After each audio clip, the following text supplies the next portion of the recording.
Good evening and welcome to the FBL Community Formula Baltic League Radical Endurance Championship. I am James Parfitt and I'll be guiding you through all the action tonight. Now, on the original startup screen, it says we've got Tyler Oldham on commentary. Well, Tyler tonight has taken a night off. He's just purely doing the production. So I've got Daan Pepels working with me this evening for this endurance race. Now, we are here at Road America, track length 6.41 kilometres. Corners such as the Marine Sweep and up into Harry Downs and the Carousel. And don't forget the kink at turn 11. We've got 14 corners on track for you this evening. Most of them being okay. We've got a tricky left-hander at turn 5 at the end of the long Marine Sweep that goes up into the blind left-hander of turn 6. So there we go. Last time out, it was John McHutchison who come away with the victory. Okay, so John McHutchison coming away with the victory. Andrew Horswood in second and Dennis Kiriakopoulos in third place. Now, that took place at Brands Hatch. Now, what I do want to tell you is this is the last one of the Endurance Championship until we go off to the 14th of August. Okay, so we're going on our summer break after this one. And then basically we come back on the 14th of August. Now, what is the track, you may say, as I shuffle through my 50 tons of paperwork that I have in front of me, ready to tell you that the next track will be the famous Nordschleife circuit. Okay, so that will be taking place from Nordschleife in Germany. Now, we all love that track. Absolutely amazing. 154 corners we will be using. And therefore, it's going to be absolutely epic. But tonight, we're here at Road America, the site of the Sprint Championship on Friday, which I must admit was an absolute incredible race there as well. So there you go. Everything has been good. And the Sprint Championship went off without a hitch. There was a few little incidents, but nothing major. Now, don't forget, we've got an hour and a half tonight, 2 pit stops. Second stop, they do not have to take fuel or tyres, so it means it can work out into John McHutchison's favour, where he goes into the pit stop on his first one. He fills up with all the fuel in the world, comes out, drops himself down to about 10th, and then when everybody dives in for their second stop, John nips in, stops in the booth and goes again, basically. So that's how it works. So he's absolutely incredible, and it's always a famous pit strategy by John that basically always gets him somehow or another up into the lead. I'm not quite sure how, because it's John McHutchison. That's all we really need to know. Okay, so there you go. Right, we're going to switch over to the live screen and bring Daan into the booth. Daan, how are you, young sir? Hope you're well. Having me? Yeah, I'm doing well. Great venue here again for the Radicals. But I do want to have a quick word with you because you said 14 corners. Technically, that is correct. But I do want to argue about turn 2. Is that really a corner? Do you know what? It's not really a corner unless you're on a motorbike. And if you're on a motorbike, it's a corner. It's like turn 4, Dan, once you go round turn 3 and off down the long Marine Sweep. There's a little right-hander that they class as a corner, and it's not a corner. So, you know, unless you're on a motorbike, and then it's classed as a corner. Okay. Yeah, I did not know that, to be honest. I didn't even think that it was a venue to race at with motorbikes, with all the 90-degree corners we have. Yeah, well, to be honest, I don't think there's much bike action happens at Road America, but I'm just aware that when they put random corner numbers in somewhere, it's normally included for bikes. So, yeah, I'm guessing that's the way they do it. I don't think they would want to race bikes at Road America. I'm pretty sure they probably don't, to be fair. But, you know, hey, look, at the end of the day, let's not argue about it, because it's the site of the Radicals this evening that's going to put on a great show for us. Yeah. Well, I think we have 5 minutes left until qualifying begins. This man, John McHutchison, I said it right this time, in the lead of the championship, I think. He is. Let's have a look at the championship standings now. I'm sure we'll be on that and up on the board. There you go. There they are. So as you can see, we've got Dennis Kiriakopoulos is currently leading by 10 points over John McHutchison. Eric Hanoi in third on 162. Stefan Sheen in fourth on 113. Marco Tolman is in 5th. Andrew Horswood in 6th.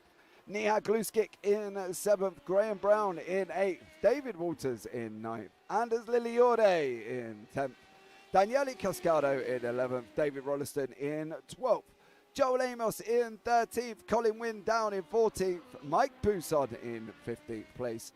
Ivan Bramer 16th. Damien G, who's just appeared in YouTube chat. Good evening to you, sir. Down in 17th.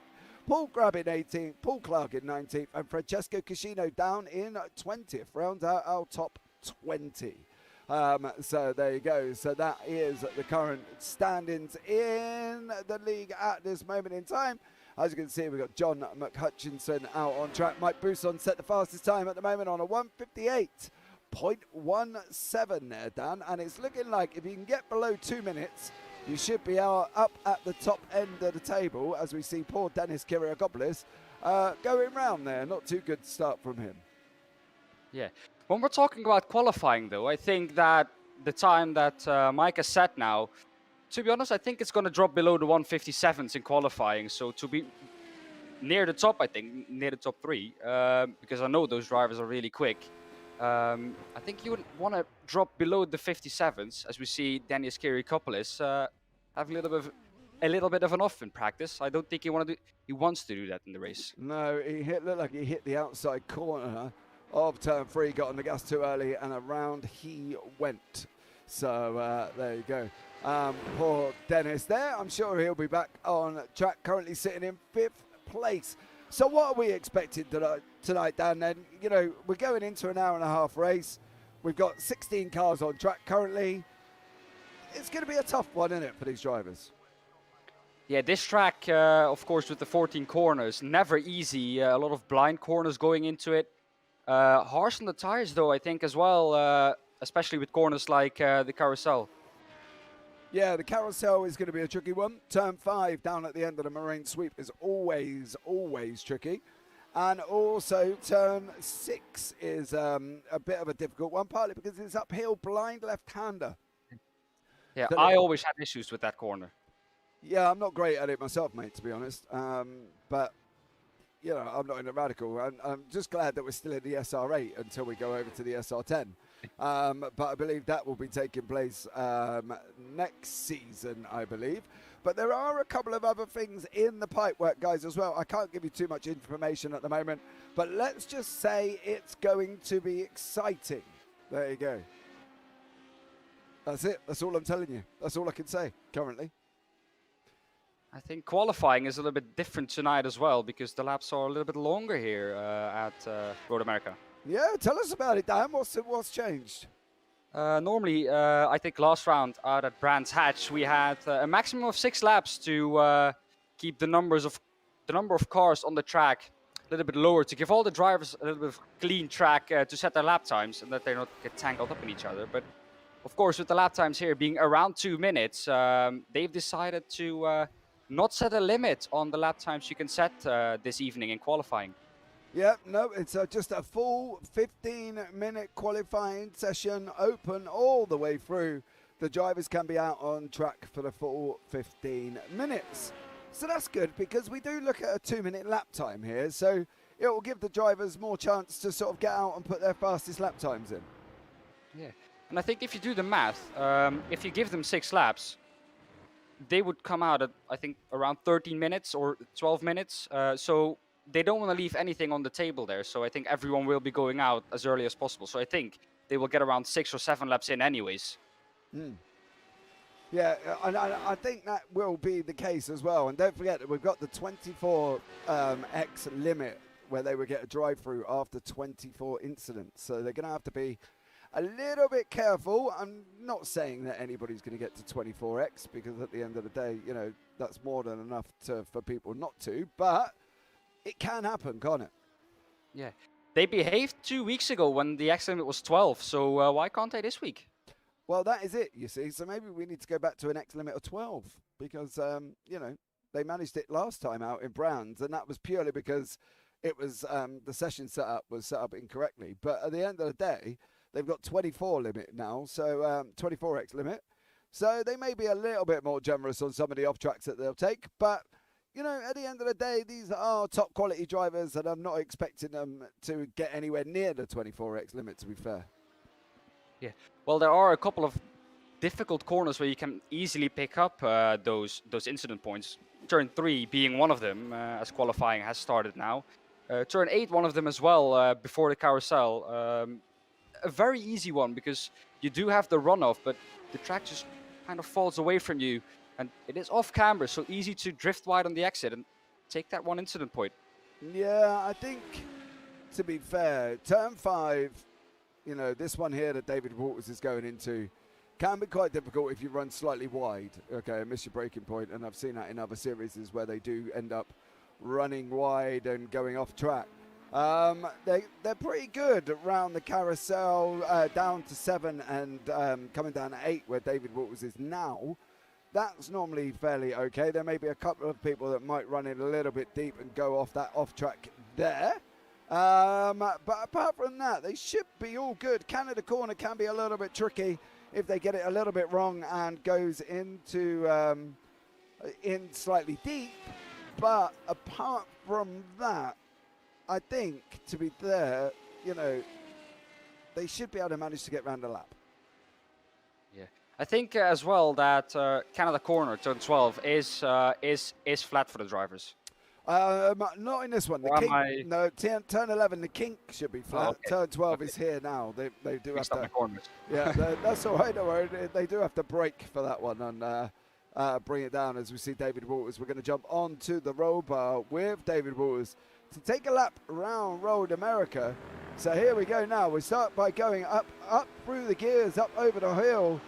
Under the bridge we go, bearing down onto turn 1 at a rapid rate of knots, which will put you at about 154 miles an hour all the way down. We're going to be looking on the left-hand side, 2 cone. There you go, on the brakes. Down we go into 3rd and off down that hill, running down into turn 3. On the brakes again, we're going to go down as well. He takes it in 3rd.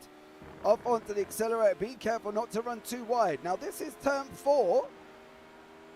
Now, which as you can see, is not really much of a turn at all. But on that run down into turn 5, we're going to be looking just for the start of the curbs. On the brakes, we go down into 2nd gear, letting it take the inside line. Letting it drift wide, using as much as that rumble strips on the right-hand side. Uphill, blind corner through turn 6. Oh, David Waters goes in deep. I would put that as a 2nd gear corner myself. But I'm not in the SR8 tonight. I'm sat in the booth here with Daan. So as we're heading down into turn 8, left-hander. Sight of Paul David Lawson getting a little bit off there. And unfortunately having an incident with Paul Valesco about now. As we're going around the carousel with David 4th gear, throttling, waiting. On we go on that run down. Now here is the kink. He might lift on his 2nd lap. Nope, he was flat. So there we go. David Waters all the way flat through the kink. Coming down into Canada corner now. We're going through the left-handed part of the section. And then we're going to be on the brakes just before the 2. Down through the gears again. He takes it in 3rd, trying to use as much of them rumble strips as we do it. On the way out, we're going up now, round 13. And then we're coming down into turn 14. Just going to brake on the white line that you saw on the left. It just flashes. Down through the gears we go. And up again, up over the hill. Right about now. And we're coming up across the lap there. And David Waters does a 2:36 pole position lap for himself there, Dan. Respectable lap time, to be honest, for a first lap. We know that tires are not really in optimum temperature the first couple of corners, really, on your first flying lap. But now his 2nd lap, he will be looking to improve, I think. Yeah, he's definitely going to want to go out again, as we see Anders Liliorde here from Team Vikings out on track currently as well. There is Mike Bousson. He's set the fastest lap of the race of qualifying so far on a 1:59.368 as he heads down the long moraine sweep down into turn 5. Closely followed, I believe, if I'm not mistaken, I believe that might be Nia Gluskic behind him. Niad currently in 5th on a 2 minutes, 0.215. It is. Niad's got number 1 on his car because he finished first in the championship last year. Yeah, pretty much last season. So give or take there. Dan, we've got 9 minutes remaining. We've got a couple of people that haven't set times yet. They're going to have to get out a little bit and get it done as soon as possible. Yeah, while we've been looking at this lap, I think it's Anders Liliorde lighting up the timing screens as well. He is into the last sector now. At the moment, looking good for a high 58. So might be a provisional pole lap, this one. Yeah, maybe here from Liliorde. He's green across the first 4 sectors. Let's see what he does. In sector 5, he goes yellow. He's got to be looking at trying to do a purple for the final sector and see if he can get this out done now. Coming up over the hill, what does Liliorde do? He goes across the line very shortly. 1:59.071, yellow in the last sector. Unfortunately, goes into second place on a 1:59.19. So he does improve, Dan, but ever so slightly. Yeah, not really the 158 high I was expecting. As we look now with Ivan Bremer on the grass, I think. Yeah, on the exit to 3. Yeah, exit. You want to be doing? No, he doesn't want to be doing that. Exit to turn 3. John McCutcheon just finishing his lap. Where's he going to place? Pole. At the top of the standings. 158.970. Quick lap there from him. Yeah, the first man in the 158. So John there really putting in and showing everybody what's possible. But then again, he does that every single week. So, John McCutcheon doing his thing as always. We've got 17 cars on track now, so that should be a fun one. Yeah. A lot of people coming in very, very late, leaving it to the last second. It's not what I normally do, but hey, I think they're a better driver than me. That's why I'm here. But yeah, you and me both, mate, to be honest. I think at the end of the day, these drivers they do this week in, week out. They're not no slouches, you know what I mean? And at the end of the day, they have got, considerable more experience than me and you, mate, to be honest. But as you say, I think that's why we're sat in the booth and they're out on track doing the business tonight.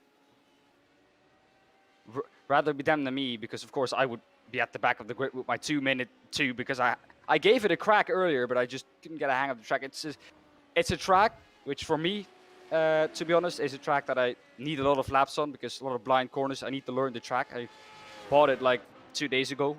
So yeah, pretty new track for me, as we see David Walters jumping up into P1 with a 158.774. Do we get down into the 157s, James? I would say no, right? But then again, John McCutcheon's on track, so anything's possible. Mike Bousson is getting closer. He's just gone pole on a 158.63. So we'll have to keep an eye on him. It may get down that low, but they're going to have to do an absolute perfect lap, I think, Dan, to get down that low. The perfect lap that a lot of people say doesn't exist. I mean, we see John McCutcheon now go into provisional pole with a 158.4. So getting closer every lap, I think. Once the tank gets a little bit more empty and the tire is a little bit more into that optimum working temperature range, I think we might see a 157.9. Bold prediction there, Dan. I think David Walters will be the first one into the 157s. That's my prediction. Okay. Well, let's see what happens. We're on a 158.4 at the moment. Can David Walters, he's purple in sector 3. What can he go down and do as we come into Canada corner to see what happens and see if he can get down into the magical 157.9s. He's got a... That was tidy, not going to lie. Coming up through 13 now. Go left. Guess who's going even quicker behind him?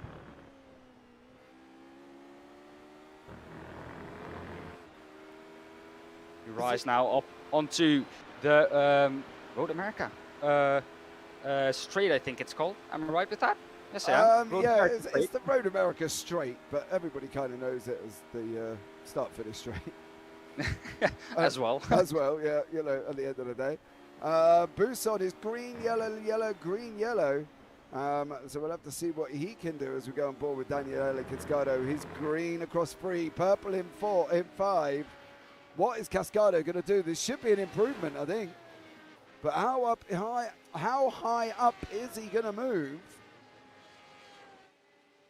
Oh, he goes into 5th. 158.84 from Daniele Cascado. Dennis Kiriakopoulos is slow, 158.8. We do have a lot of drivers, I think, still without any lap time. So time is trickling away for them. I think 4 drivers without any. 4, yeah. David Tamira, Ivan Bremer, Paul LeMay, and Alphonse Ruiz. So Alphonse there is going to have to get out on track to get try and get his time in there, Dan. 4 minutes left, a little bit less of qualifying. Ivan Bremer now coming up to set his first lap time. And I think Alphonse Ruiz now in his first lap. Let's see what Ivan Bremer does. Up into P10. I think he will be looking to improve that a little bit. He left it very late, so don't know why that is.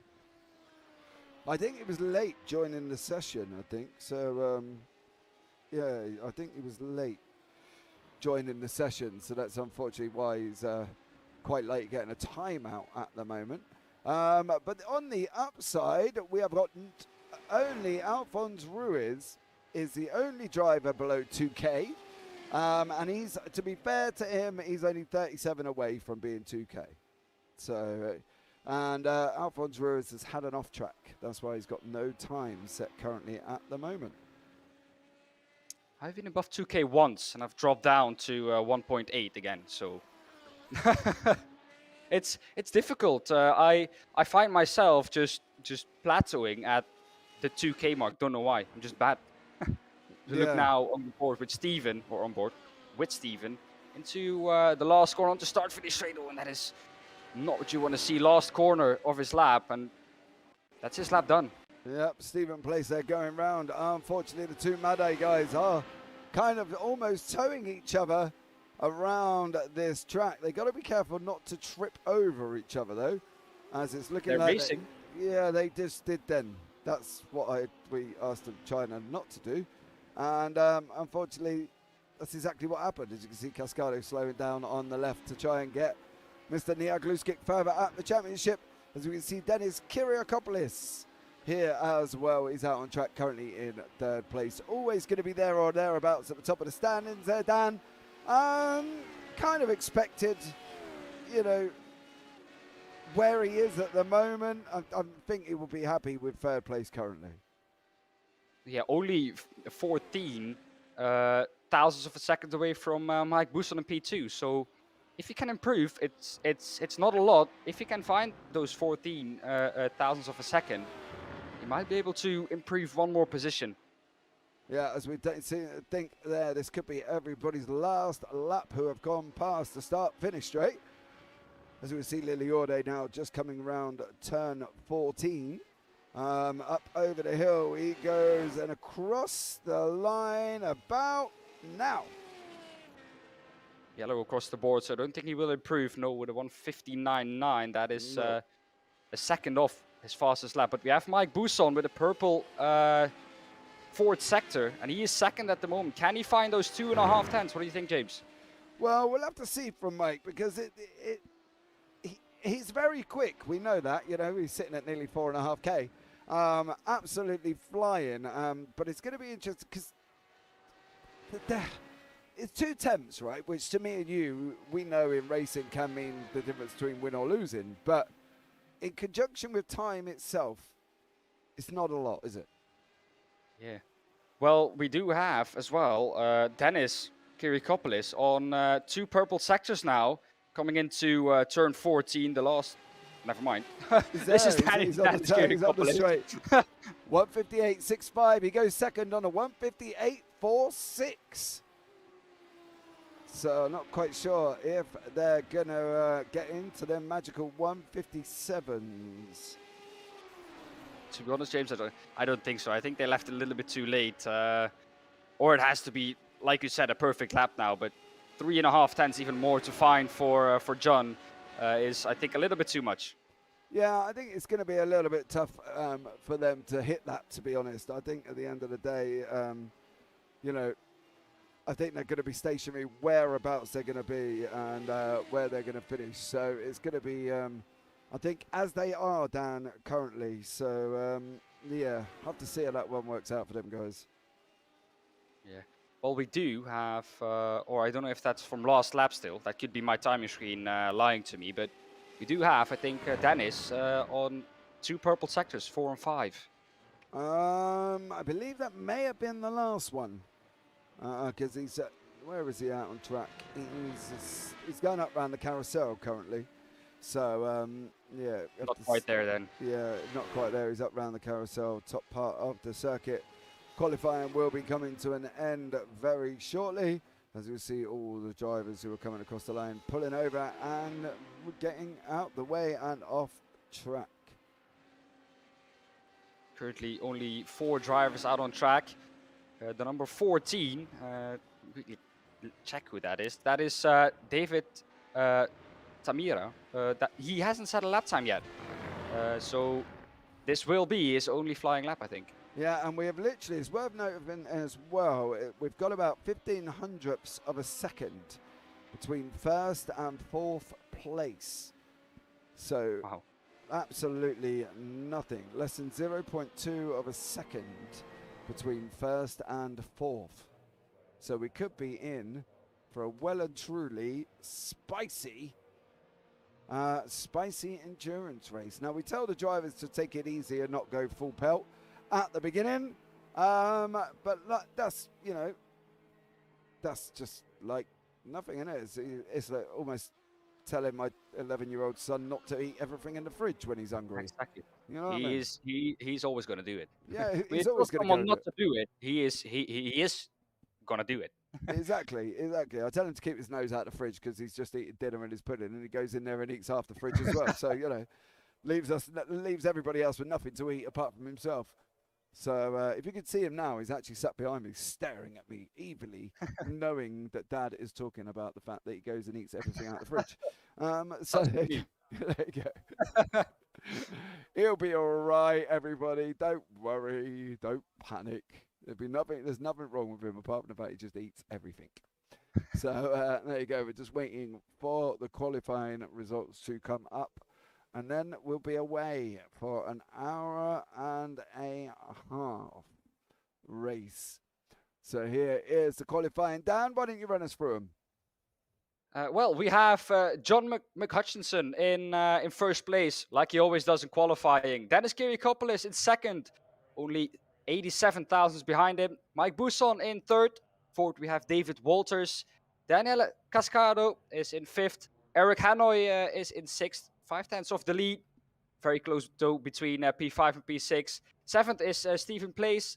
Eighth is Anders Liliorde. Sandro Capeller is in ninth. Nihat Glusic is in 10th. Iwan Bramer, 11th. Didn't manage to really improve his lap time after his first. David Rolston is in 12th. 13th, Damien G. 14th, Alphonse Ruiz.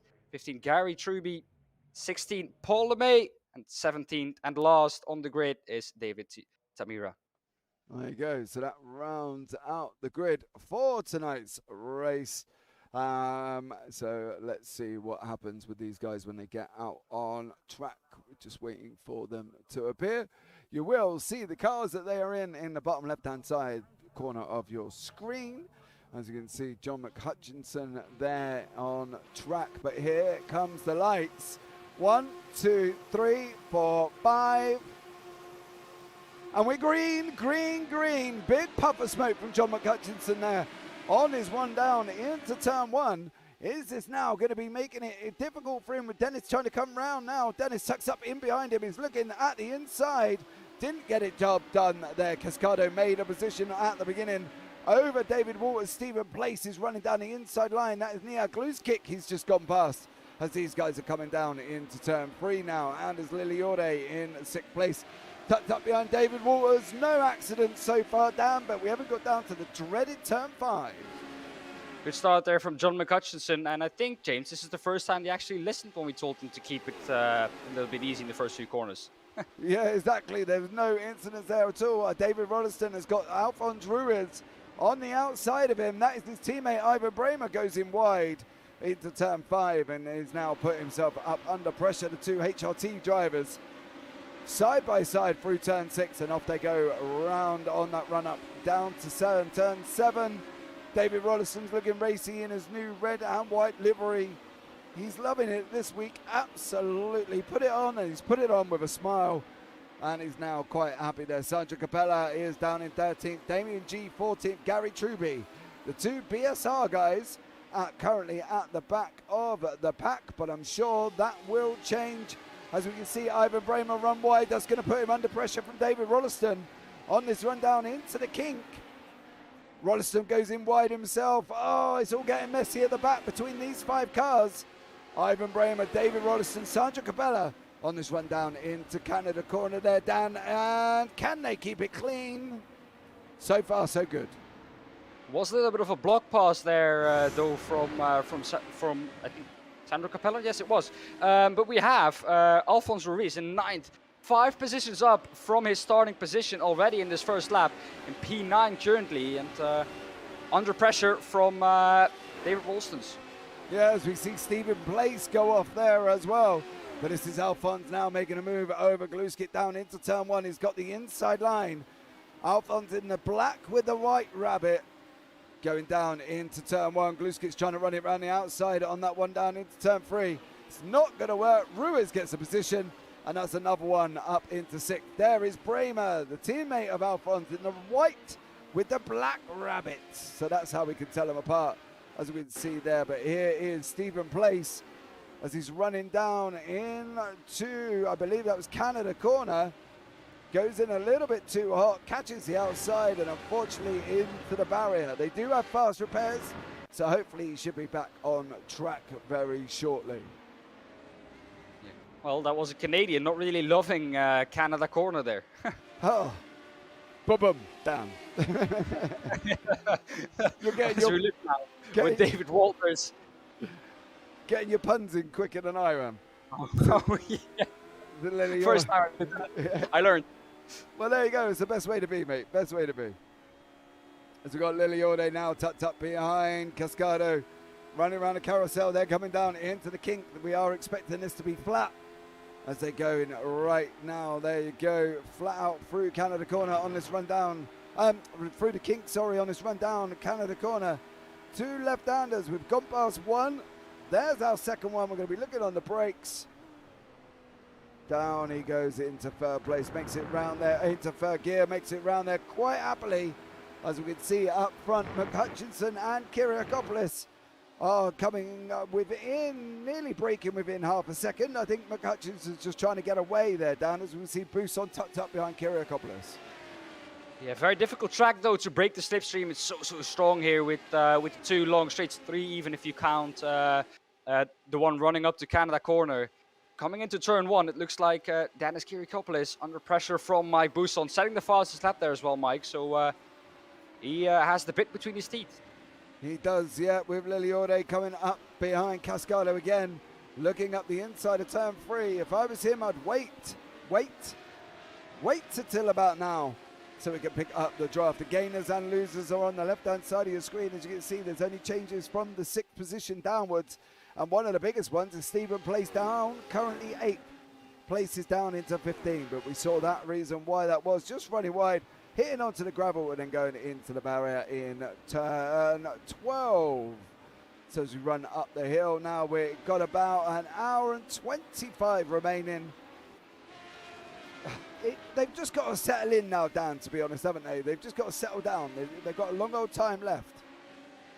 Yeah, well, it's always difficult in these first laps because you have people around you. You have people sometimes to defend from and attack if you're in the middle. But yeah, I always personally find it difficult as well to really settle in the first 10 to 15 minutes in the race because you have so much people around you very close to you, and it is difficult. It is, and I think that's one of the issues here in an endurance event like this. It's kind of reminds me of an endurance sprint. It's not quite an endurance over the 2-hour mark, but it's above a sprint race. And I think that's the thing for these guys, is they've just got to settle in and really be quite careful, because they don't want to get tangled in anything too early. They do have 2 fast repairs, so you know but at the end of the day, you don't want to risk them. You'd rather take your fast repairs when you take your pit stop. Yeah, I think it's a perfect combination, pit stop and immediately repairing your car. But the thing as well is, these drivers, I don't know if some of them have personal engineers that are with them in the race, but you have to think about strategy as well. And I don't know if some of these drivers do it before the race, but I think the strategy, most of the times, you can throw it out of the window after the first lap in an endurance race. Yeah, I think with this kind of race, I think they're going to be, you know, got their fuel on board for their opening stint, and they're going to have to just basically, I think some of them will just go full throttle. I think that's the thing. I don't think they're going to be too busy worrying about saving fuel or anything like that this earlier on. You know, I've raced with these guys. I know what they're like, and some of them will be, you know, foot to the floor, I believe, straight off in their first section. Well, if someone is thinking about saving fuel or the tires, I think it will be John McCutcheon, because he has done it so many times now, and I think he is the man who most of the times plays the strategy game perfectly. Yeah, I think John, he basically just goes up and fills up as much as he possibly can, and then goes out on grid, gets down into 10th generally, and then he manages to win. That's literally it, really. So the good drivers will start on the fuel that's determined by the fixed setup. So for this track, I'm probably guessing probably around about 28 litres, maybe a little bit more of fuel to start off with, because it is a 2-minute lap. But after that, they're able to go and fuel right the way up to try and get right to the end of the race. So there you go. But we've got literally less than a second between first and third, and we're on board with second place man Kyrgios now, who drives in socks and on a G29 steering wheel, Dan. Yeah, well, I think let's first take a look if he can go for the move. No, he opts to stay behind, but like you said, he's on a G29, and I think with the pedals from the G29, you do not have a load cell with it, if I'm correct. And you are. And you do want to have a little bit more feel, because I always found, because I started on a, what was it, 50-pound wheel, and there was no like load cell brakes, so I needed that feel of how far I was pushing it, and with basically a boot on, I couldn't. Well, I've started now. Actually, seem to get more feel and control driving barefoot. It is definitely. I've tried it as well, and even with the load cell, I went like 2-3 tenths quicker immediately. Yeah. So it does help, but over the long term, so like an endurance race like this, where you have to do it for 1.5 hours, if you do it barefooted, I think you're gonna have blisters by the end. I'll let you know. I think the thing I need to do at the moment, I've got a true brake system sitting over my shoulder that I've not quite put into my pedals yet. So I need to get that in as well. As we see, Sandra Capella has had a incident, but probably guessing by the look at that, that could be on that run out. Is that turn 8, I believe? Sandro here dropping down behind the 2 BSR guys. He doesn't like broadcasted races, does Sandro. I don't know what it is. Maybe he gets all a little bit nervous, broadcast races. He did say after one of them, I think it was a sprint race on Friday, on his incident that he had, he did wonder what I was saying in the booth, which is never good, considering he should be concentrating on driving. Yeah. Well, if you can think about what the commentator is saying about you, as we're looking at Mike Bousson now, here, he is on, I think, the front row seat for the battle ahead of him. Kyrgios is trying to overtake John McCutcheon into turn 3. They go now onto the long straight. If I was him, I would wait. I'd wait. I'd wait until now. But then again, he's in that tow train with Busan behind him as well. So if he's going to make a move, he's going to be late on because he's looking. He should come out about now. Busan, however, has come out. He's let Kiriakopoulos know he's there, but these guys are literally less than half a second apart at the moment. And this is the battle for first, second and third between McHutchinson, Kiriakopoulos and Busan. It's possible that Dennis might be fuel saving, but I don't think he can save behind John though. Could you save behind John though, because he is so quick? Well, we heard him lift, I think, like 2 laps ago in turn 1. So I think there might be some fuel saving going on, but behind a guy as fast as John, it's difficult to really fuel save. Yeah, I wouldn't try. I would just be flat out, flat out and trying to go as much as possible. He's not going to make that move down at the Kennedy corner. Dennis is not that crazy. No, he's not. However, I do like what it says on John McHutchinson's wing. Chill. It's a long race. I don't know if it helps, but if it does, big ups to him, because that's brilliant. Yeah, I don't know. Maybe it does, maybe it doesn't. It's an interesting battle down with Ivan Bramer, Damien G. David Rolliston, sorry. There is Rolliston in front. The two BSR guys are still close together. But this is the battle for 11th and 10th place between David Rolliston and Ivan Bramer as they go up over the hill. Now, can this be the move down into turn 1? I don't think it is, because I think Rolliston is picking up a bit of Gluskik's toe there and keeping him ahead of Bramer as they head down into turn 1. He was close enough to go for a move, but I think opted to stay behind because he has another long straight coming up right about now. Oh, there is the long straight. That is Hanoi and Cascado as they're racing down into turn 5. Ruiz sitting behind them, wondering what is going to happen as they go down into turn 5. Cascado still got that inside line. Hanoi's going to run him wide round the outside. Is Hanoi going to make a move? That Cascado made a mistake and dropped him behind Ruiz. He went in too deep into turn 5, didn't quite get on the gas soon enough, and wasn't able to get on the gas soon enough. And Alphonse Ruiz capitalised on that one down and moved himself up another place into 7th. Well, what a race he's having at the moment. Up 7 positions from his starting position. He's a man with a mission. He definitely is as well. Going for it tonight. I hope he can stay out any troubles tonight. He normally somehow manages to get caught up in issues. At the moment, though, he's caught up with Eric Hanoi 0.17 and is still managing to stick with him here. This is the battle now for 6th. Eric Hanoi, Alphonse Ruiz. Surely he's not going to make a move into Canada corner. He's not. Thank you very much. I was going to say that would have been dangerous making that move into that corner down. Well, sometimes you see drivers doing it at a place where the driver ahead of them doesn't expect it, but I think Canada corner, with the amount of speed you carry through there, is not really a corner to do it. Also afterwards, the track tightens up a lot, so not really a place to go for. Maybe turn 1. Yeah, I don't think he's close enough.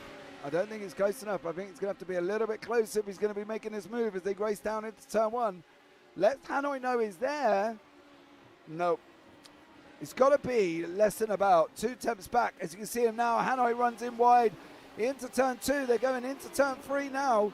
Side by side, Ruiz takes the initiative and takes the front as these guys are running down. A long moraine sweep now. Can Hanoi return the favour going into turn 5? As you can see the gap closing. 1.6, 0.16 now. Hanoi's looking on the outside. Ruiz is defending deep. Not the ideal line. Yeah, he's only going to hold it, but look at his exit there, Dan. It's a very slow exit, which of course brought Hanoi into the thing. The thing with tightening up 5 and 6 is you can't get on the power quick enough in these cars, and they have to wait because they've tightened it right up. Yeah.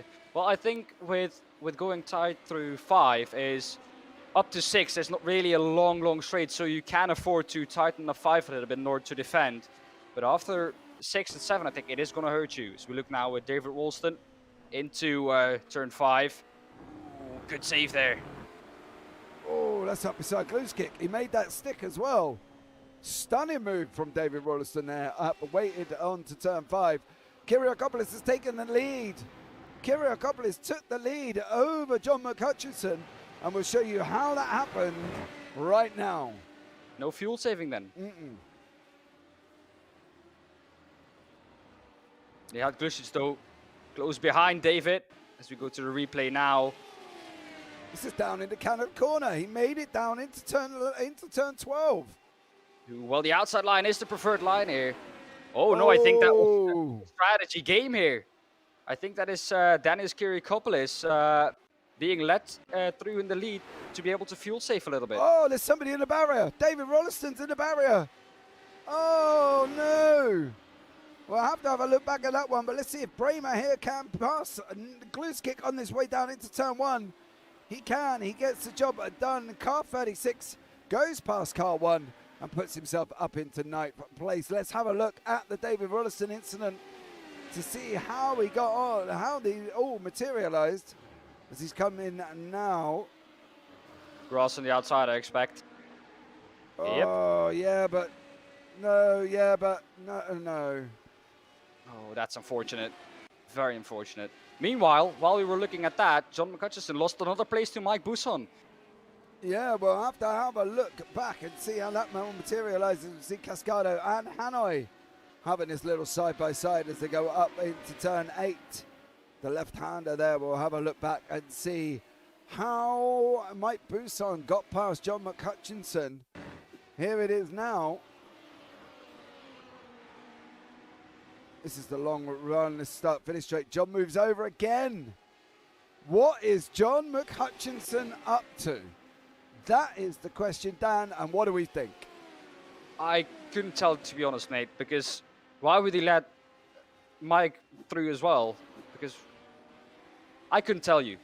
We look now with Iwan Bramers. Did he make a mistake? Oh, he did in turn 8. Oh, yes, he did. Onto the grass. Really easy mistake to make it into the wall as well. Yeah, lucky enough, he just literally love-tapped the wall in the SR8. He might be able to get away from that. But we'll have to see.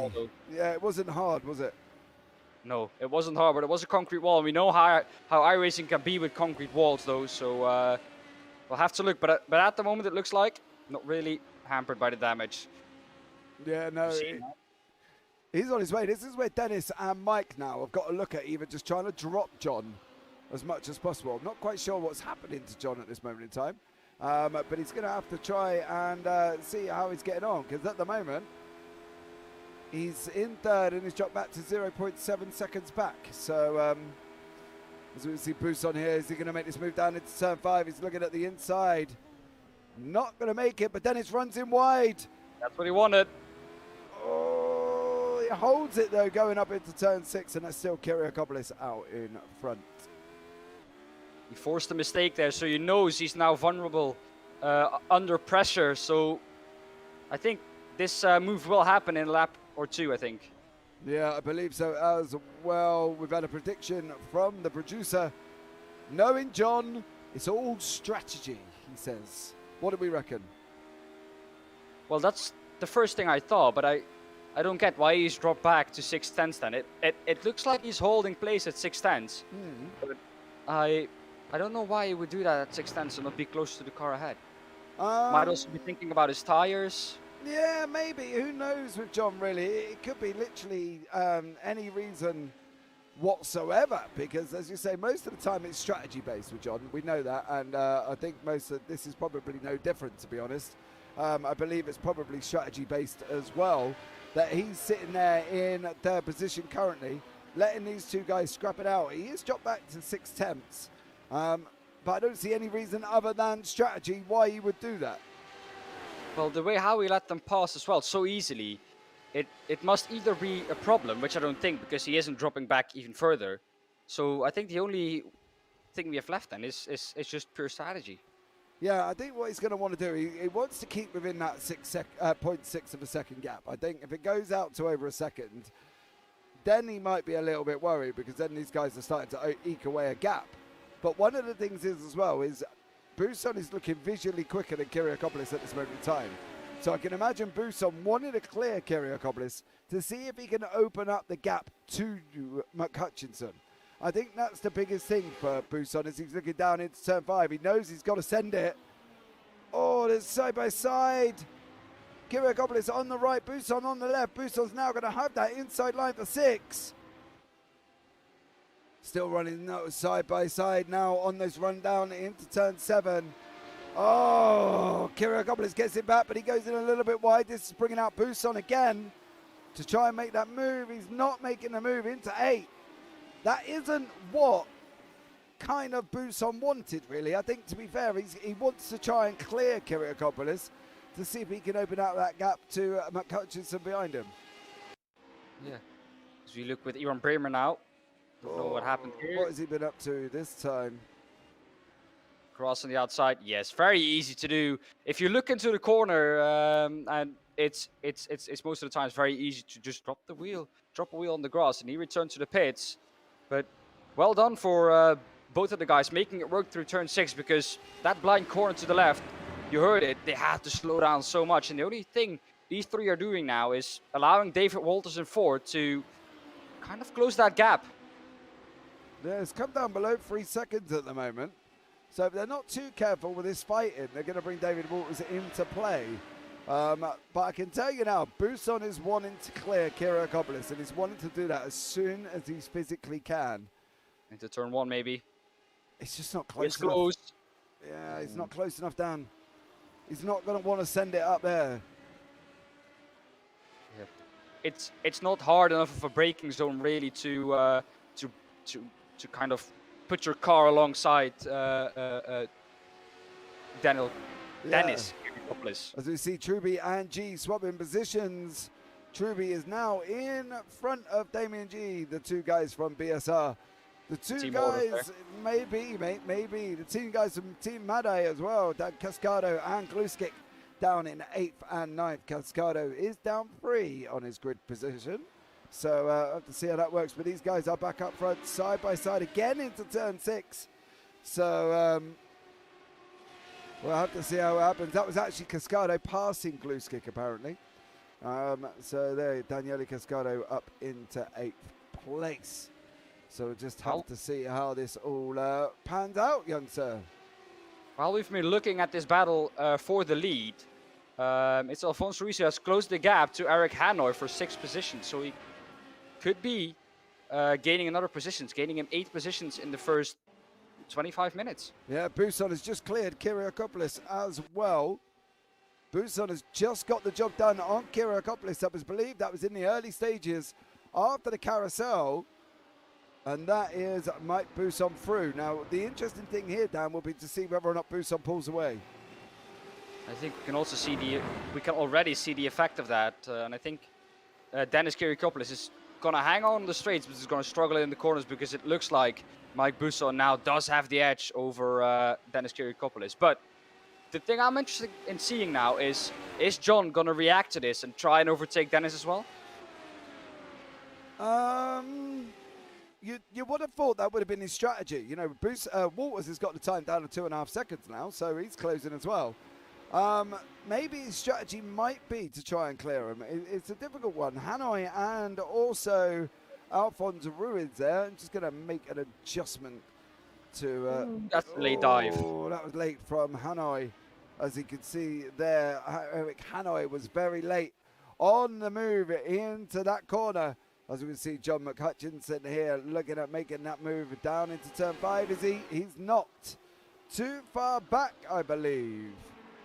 He does keep up, though, which I personally wasn't expecting, because it looks like Mike Buson was faster when he was behind Dennis. The trouble is the draft as well is not helping Buson, is it? If he can't drop Kyrgiakopoulos to out over a second in this sort of short section of track, it's looking like he may struggle to drop him at all, because the draft down after carousel, through 11 down into Canada corner, there's a draft going down the start-finish line, and there's a draft going down Moraine Sweep. So it's a tough one for him to try and eke open that gap.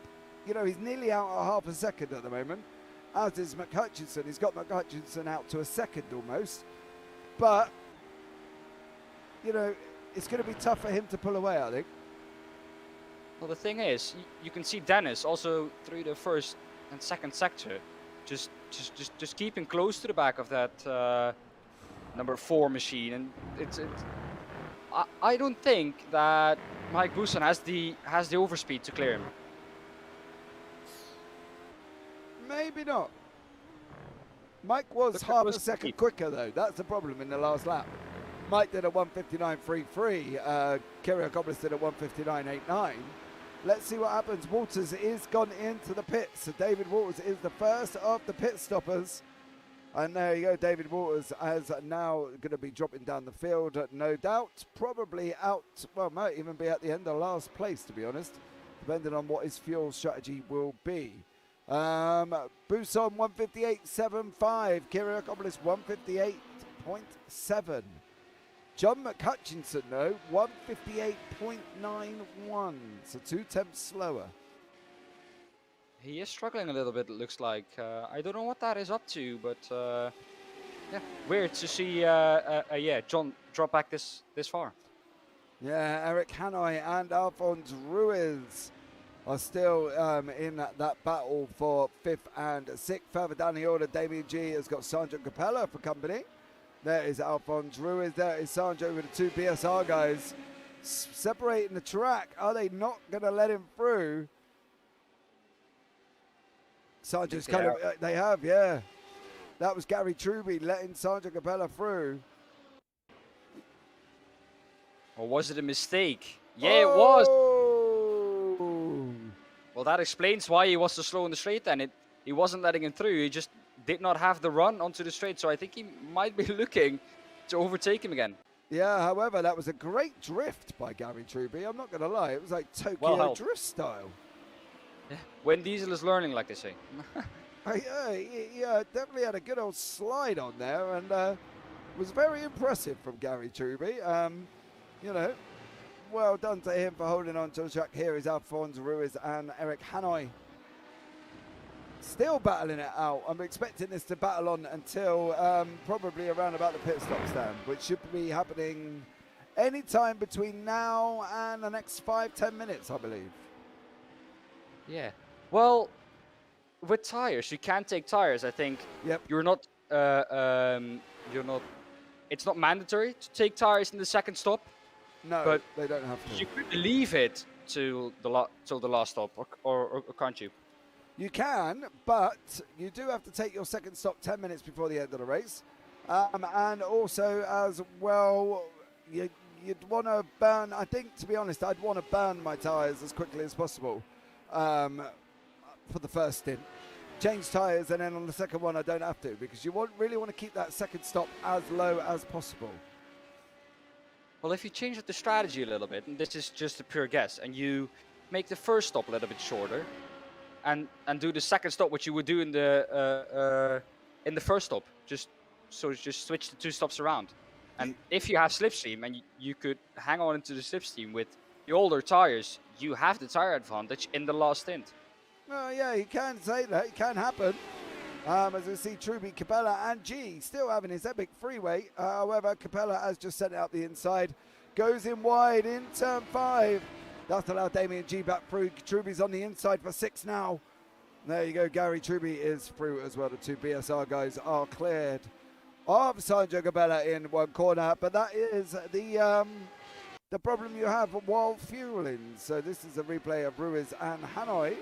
Oh, Hanoi's on the grass. Oh, that allowed Ruiz through only just into turn 7. Late move. Late move. Yeah, sorry, that was turn 8. So, yeah, very late move from them too. You see them now going to the corner. A little bit of a snap from Alphonse there, and that is going to allow Eric Hanoi through once again. These two are having a real good scrap. Eric Hanoi now ahead of Ruiz for 5th place. Battles all the way through. The front 3 are still battling. However, John has dropped out to nearly that fatal point of a second where the draft might not be as effective. What do we think he's up to? Well, we can see that he has the fastest lap of these 3 guys. So he is clearly the faster of them. But I don't know. It looks like maybe a mistake from him, and that dropped him back. But it looks like he's gaining the time he's lost from those 610s back once again. So I think a little bit of a wake-up moment there for John to not drop back too far. Yeah, he's got to try and stay within under that second gap. I think if he drops out from there, I think he's going to be looking at losing it. But I don't think... He's right back in. Yeah, he's looking at coming right back in again. He's now down below half a second. So, yeah, I think it's going to be interesting to see how he gets on. I think it's going to be interesting after the first pit stops. With 59 minutes remaining, 1 hour to go, and the front three are separated by less than a second. So there you go. If we come back to the pit stops, how's the tire wear on this track? Because I haven't done, of course, a long stint. I gave it a crack for a couple of laps, but I don't know how the tire wear is really... They need to look at changing... they're going to look at changing tyres on the first stop, I would have thought. Slash hoodies, Damien and Truby playing nicely. Yes, they are. They are at the moment. They're keeping Sandro at bay. However, Sandro has just got between the two BSR guys again, so he has just managed to clear Gary Truby. But this was under Gary's own mistake into turn 8. Again, yes. Another one. Yes, it was. That's allowed Sandro to come through. Mr. Capella himself has cleared off the Truby, capitalising on the mistake, and has now put himself into 10th place. So there you go. So they are playing nicely there, Slash Hoodies, but only at the moment. How are you, sir? How is everything going with yourself? You are watching an epic three-way battle between Mike Buson, Dennis Kiriakopoulos, and John McHutchinson. So there you go. This is the front three. Sandro got by. He got between the two BSR guys. He got between Gary Truby. He's gone into the pits, mind you. Damien G. So those guys were together. Sandro spun and put himself further down the field. David Waters has pitted and is all the way down in 12th place currently at the moment. But I'm sure he'll be looking at making places. And Buson has just lost the lead to Kiriakopoulos in turn 5. Couldn't pull away. No, couldn't. I thought he would have done, but he just couldn't get away from him. It seems like that toe is too strong, as we see now. Down into turn 5, where it happened last time. Is it the same move here? And I think Mike doesn't put up a fight. No. Just to keep that second place. No, exactly. Yes, David Lawson, I am aware it's you. How are you, young sir? How was your evening? Weren't you racing tonight, if I'm not mistaken, in a said GT3 league? As these guys are going round round Carousel, sorry, that's Hanoi and Ruiz. Ruiz in that lovely green racing suit. Look at that. That's one for the eyeballs if I've ever seen one from Alphonse Ruiz. Well, I think the helmet is even better. When you see that blue helmet sticking out of a cockpit of this Radical, I think you're automatically scared. Is he going to do it into Canada corner? He's going to go up the inside.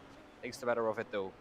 Yeah, he thinks the better of it in Canada corner. Not an ideal place to be making that move. And I don't think he's going to. I think they're going to be looking at down the long straightaway. Well, as we see the leaders into the pits now, what is Eric Hano and Alphonse Ruiz going to do? Looks like they're going to pit as well. So we do now see the top 6 into the pit lane. Yeah, all 6 are in the pits. That could put Cascado out in front. Cascado is currently... John McHutchinson didn't go in, though. He's now leading. So John is free as a bird and is free to escape and try and open up as much as a gap as he possibly can, I guess. David in chat, no, wasn't doing this evening, was wanting to be here, but felt that word at the end, Mr. Lawson, that I'm not going to clearly read out. But thank you anyway. Much love for you for joining us. You know, join us halfway through as we see Cascado off track there. That's allowed Glue Kick to go through. I think, James, that was a hardware failure. You reckon? At least it looked like it, because he had a wiggle and then went straight into the wall. What is happening? Where is everyone? There is David Waters. David Waters is back into third. I believe Buson has got out before. Kiriakopoulos is still in the pits. I think Dennis might be going for a long beginning. A long second stop here. He's been in the pits 1 minute 28. That's too long. I don't know, you know. I don't know what they are. Oh, yeah, felt poo. Sorry, that's better, David. Thank you. he's out now. So, but I think it confirms for us that John has been saving fuel since he has gone a lap longer than all the other guys. Yeah, however, Hanoi and Ruiz, after their first stop, are still beside each other. Hanoi looking up the inside of turn 5. Ruiz goes in deep. Oh, poor Ruiz has allowed Eric Hanoi through. Stephen Place has got his way back up through the order. He's in 9th currently after having that first lap incident. Did drop down all the way down to 15th. Is now in the mix again. He's a little bit out of sync with pit stops, and I'm sure he's going to have to go in at some point. Dennis got a 40-second penalty. Apparently, he got a penalty. So I wonder if that was speeding in the pit lane. I think it is, because normally 40 seconds is, or you cut the track before you went into the pit lane and you didn't slow down enough before you went into the pit lane. Don't ask me how I know that. I did it more than once. But well, that's fair enough. So it's as we see now, Dennis Kiriakopoulos going up the inside of, I think that is Sandro. Yeah. Sandro Gabella around carousel. They go. Dennis, Stephen, and Nia Gluskic. That is the current 7th, 8th, and 9th places. Stephen now battling his way back through. Dennis trying to come through after giving himself a penalty. So there we go. Buson has stopped. John McCutcheon is in the pits. John is in the pits. There he is. Where is Kiriakopoulos? Kiriakopoulos is coming round Canada corner. I don't know. No, John's out. John is out of the pits and puts him down into 6th for 1 minute 24 pit lane time, 44.7 seconds pit stop. And I think that's going to be John done and dusted for the night. I don't think he's going to have to anymore. Is Mr. Kiriakopoulos, his pit stop time was a 1 minute 4. So he's fueled up, ready to go till the end with tyres. And I don't think he's going to have to stop. Well, James, I think that is his 40-second penalty. As well. He has, I think, done the normal stop, so 24 seconds. But add 40 seconds to that, yes. You have 1 minute 4. Yes, it is. Well done. Well picked up on there, Dan. I didn't spot that on my old self this evening. So, yeah, that is possible. 24-second stop and a 40-second pit lane penalty. That would put him at 1 minute 4. So it'd be interesting to see where he comes out fuel-wise, because to be honest, if he knows he's got a penalty, surely he would have fueled up right to the end, wouldn't he?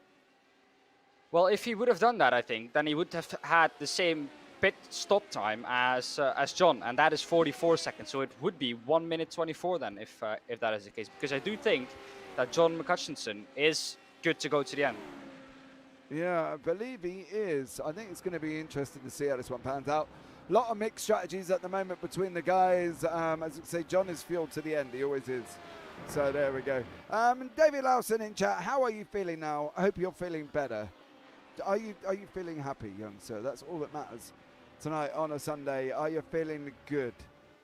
Do you feel good? Because there's nothing worse than feeling a bit rough. And nobody asking you if you feel better. So I'm going to ask you, David Lawson, do you feel better? And if you do, hit the thumbs up, turn on the bells, and don't forget to subscribe to the FBL YouTube channel. Boom, boom. Got to get it in there. Amazing. Amazing. Amazing segue, man. Best I've ever heard.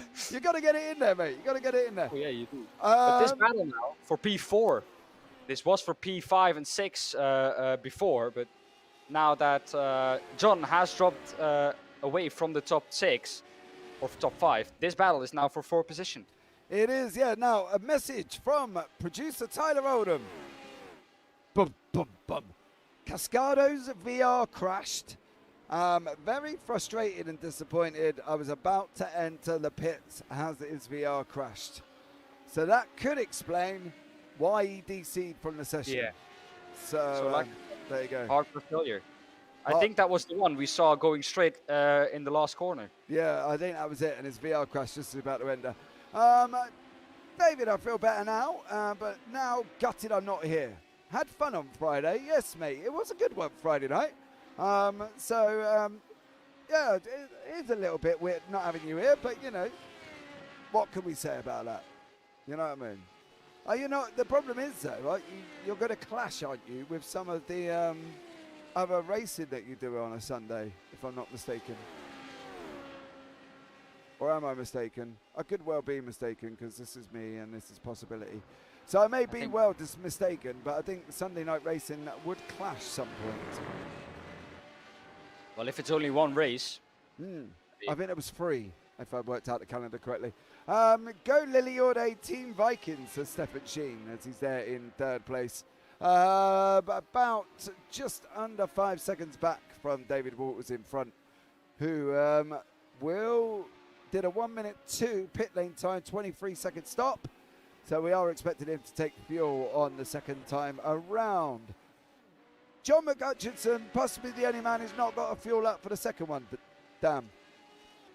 Yeah, well, I am keeping an eye on his times. Last lap time for him, a 1:59.4, and Mike Bousson at the head of the field, 1:58.76. So he is losing out now, but I guess that is down to him having a heavier car. Yeah, well, he's got about, what is the gap? We can go on to John McHutchinson. We'll be able to give you a rough gap down to the front. Front one is about, was he about 20.5 seconds back. So he's got it in the bag with a pit stop, because the pit stop, as we know, isn't that long. Pit lane time, you're looking at about just over 40 seconds, I think. So could be interesting. Yeah. Well, I think if we look at the normal pit stop time, it's 24 seconds. So I think if he has a very short stop, around 20 seconds could be still very, very close on the exit of pit lane. It could be there. We got a little bit of chatter going on. Stephen Sheen, I'm on vacation. Whereabouts are you, young sir? Colin Wynn put his hand up and just said, no SR10s. No, we're on SR8s till the end of the season, young sir. There you go. So SR8 forever, said David Lawson. As we can see, Kirill Gobble is now locked up behind Stephen Place. He's going to need to clear him as soon as possible, I would have thought there, Dan, to really kind of make this strategy work. He's going down, taking the inside in the Canada corner. Stephen moves over and allows him through. As easy as it was. I think he didn't want to put up a fight. As we look at Alphonse Ruiz, can he now clear Eric Hanno? He's been staring at that SR8 wing for a long, long time now, and I think he wants to clear him. Yeah, I think he needs to clear him. But the problem is when he clears him, Hanoi comes back at him. So, you know, it's just not a lot of choice there, is there, for Ruiz to do, because he clears Hanoi, and then Hanoi comes back at him again. So, well, the last 2 times we saw that happen is actually when Alphonse Salov or Alphonse himself made a mistake. Yeah. So if he doesn't do it at this time round and he can overtake him, I think he has the speed to keep Eric Hanoi behind him, even though he has the toe. Might be a bold prediction here, but I have a weird feeling that you're not sitting on the fence there, are you, Dan? Oh no, you learned me that last time, and then I watched your broadcast, and you're sitting on the fence the whole time. Hey, so. That's my job. We've got to. Stephen Sheen, I'm in Sweden, far away from my rig. Oh, sad times. Never mind, mate. Maybe see you again next time. Are you there on Friday then for the last round at Interlagos? That should be fun for the Sprint Championship. But here's Ruiz now. Is he going to look at going up the inside? Oh, that would have been a brave one, Dan, wasn't it, from there? Well, I think it's never a move he wanted to make. The only thing I think he wants to do is kind of pressurize Eric Hanno a little bit and try and force that mistake. And we see a little bit of a wiggle there into the last corner. He's going to have to tie the line. So I think if Alphonse has a good exit here, and he does, he's going to try and overtake him into turn 1. Here we go now on this run down into turn 1. Ruiz tucked up behind Hanoi, 0.15 and closing. Oh, is he going to be looking at making a move? He's going to stick his nose out. He does. Now we're side by side. Down into turn 1. He doesn't. He backs out. He backs out. Well, if he would have made that move, I think that would have started way back at Canada corner, because when he pressurized him there, I think he knew he was there. So Eric knew Alphonse was there, and he started thinking about it, and that mistake that Alphonse once came. Maybe you might get him again as he's running down Marine Sweep now. These guys now are side by side. Is this Ruiz' opportunity again? It's not. I think these guys are just going to be battling till the end, Dan. I mean, I don't think they're going to stop. Yeah, they have been battling now for half of the race, so why not another 45 minutes? Would put up a great show for the spectators as well. Yeah, exactly. We've got little pockets of battles. 1 and 2 are together. 4 and 5 are together. And 8 and 9 and 10 and 11. So that's Kyrgiopoulos and Place in 8 and 9. Capella and G in 10 and 11. Hanoi and Ruiz and Buson and Walters. So Walters has closed back all the way back up as well and got his gap down to under a second. Well, he pitted early, of course. His pit time and pit lane time was 3 seconds shorter, actually, than Mike Buson. So, as we see now, Alphonse Ruiz go down the inside of kind of the corner once again. And like we see, doesn't want to do it there, backs out. But he lets Eric Hanoi know that he's there. He's making a nuisance of himself, isn't he? He's not quite getting the job done, but he's just making a nuisance of himself. Well, he wasn't clearly alongside as well. So I think it was the better thing to do to pull out of there. Definitely on that one. If we can flick forward to the leaders, because the gap's down to about half a second. I don't think this is going to materialize, but there is Walters, there is Buson. You can just see how strong the slipstream is here, James. He caught up to within that second, and look how fast he's within half a second there. Yeah, the draft is just playing a massive, massive part of this, isn't it? You know what I mean? And at the end of the day, he's got to be looking just to try and catch up and clear him. And again, David was quick. You know, he took an early pit stop that put him all the way down the field. You know, David's pit stop time was 23.88. So I am predicting that within about the next 15 minutes, if he's not careful, he's going to have to come in again to get that second stop done. That may drop him back down the field. So he's going to want to try and clear Mike to make his strategy work, because currently they're at different fuel levels. They're at four laps different fuel. The thing is, I think if he clears Mike, is that Mike can stick with him in his slipstream and is even able to save more fuel. So I think whatever way it goes here for David, the favor is in the hands of Mike Buson for the last stop. You reckon?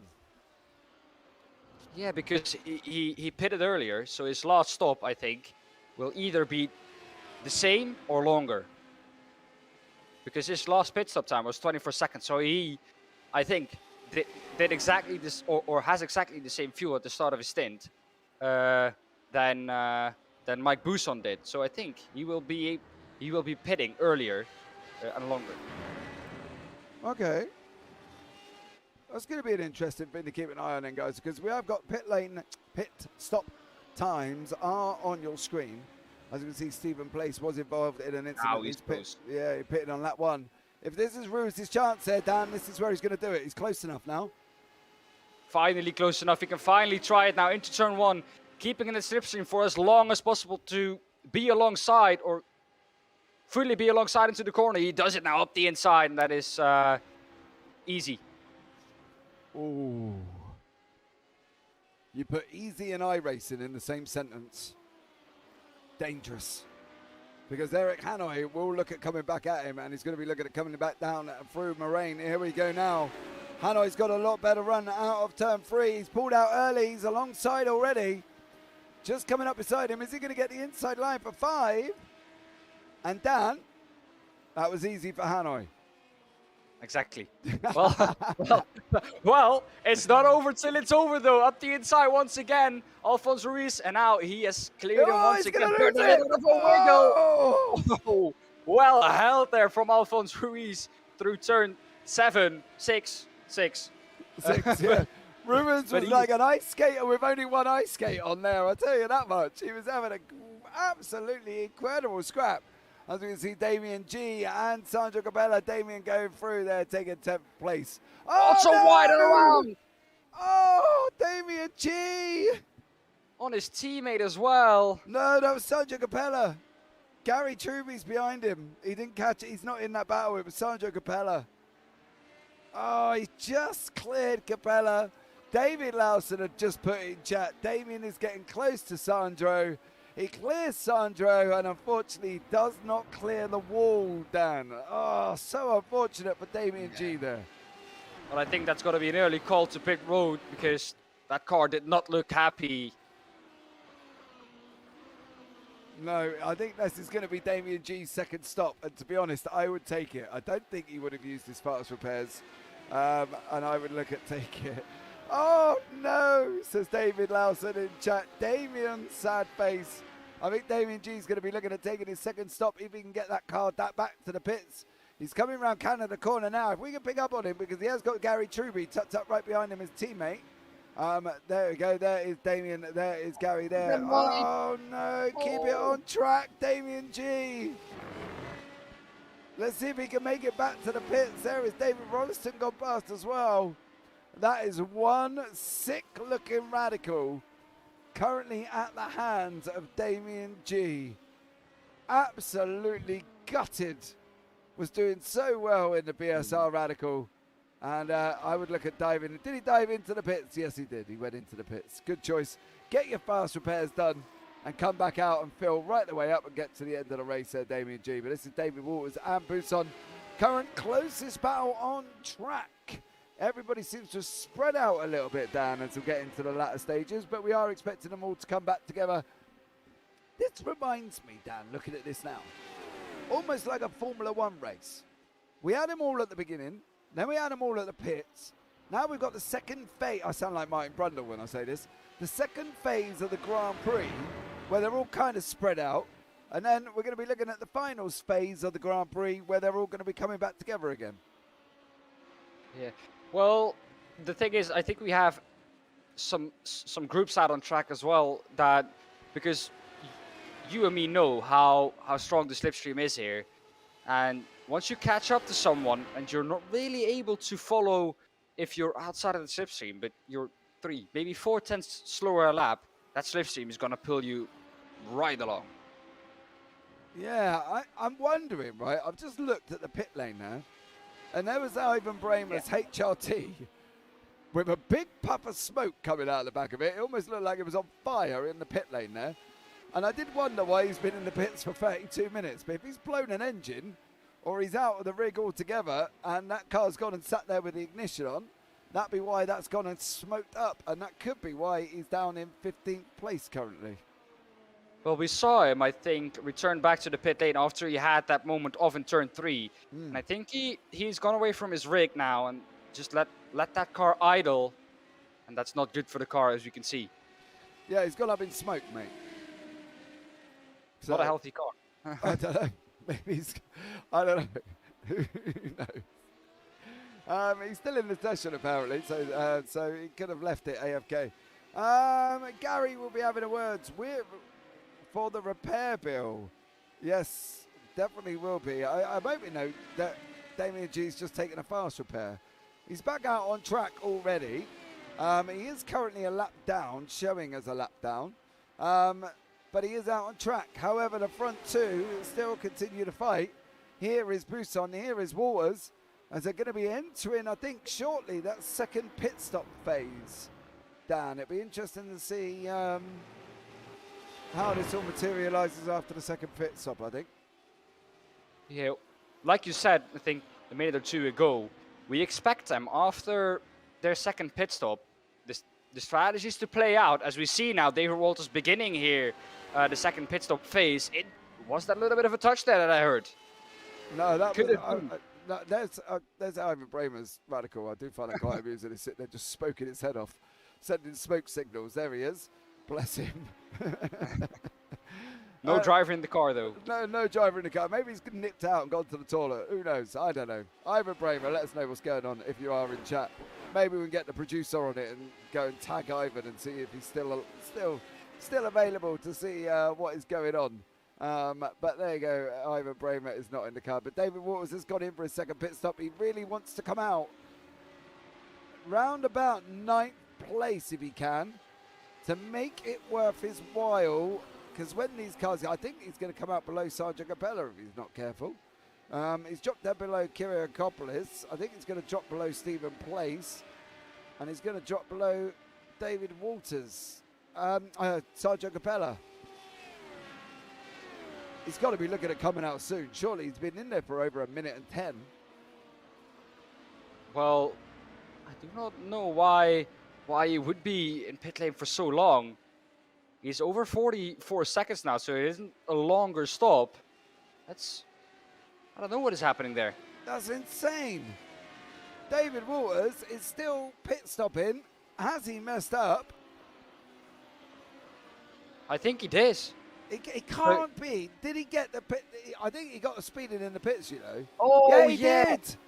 So I was right with that. I heard someone touch the wall. Yeah, he got speeding in the pits or something because he's got 1:05 on his pit stop time. So yeah, exactly the same as Dennis Kyriakopoulos did. Yeah. So that could be why he's in there. He put speeding in the chat. He got done for speeding. So unfortunately for David Walters, got to be gutted though because he could have been well positioned. Unfortunately now he's all the way down in 12th place. He's got a bit of a climb.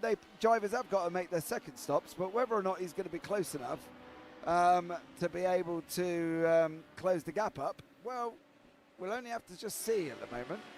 But look at Dennis Kyriakopoulos. Sorry for interrupting you there, James. That's but all right.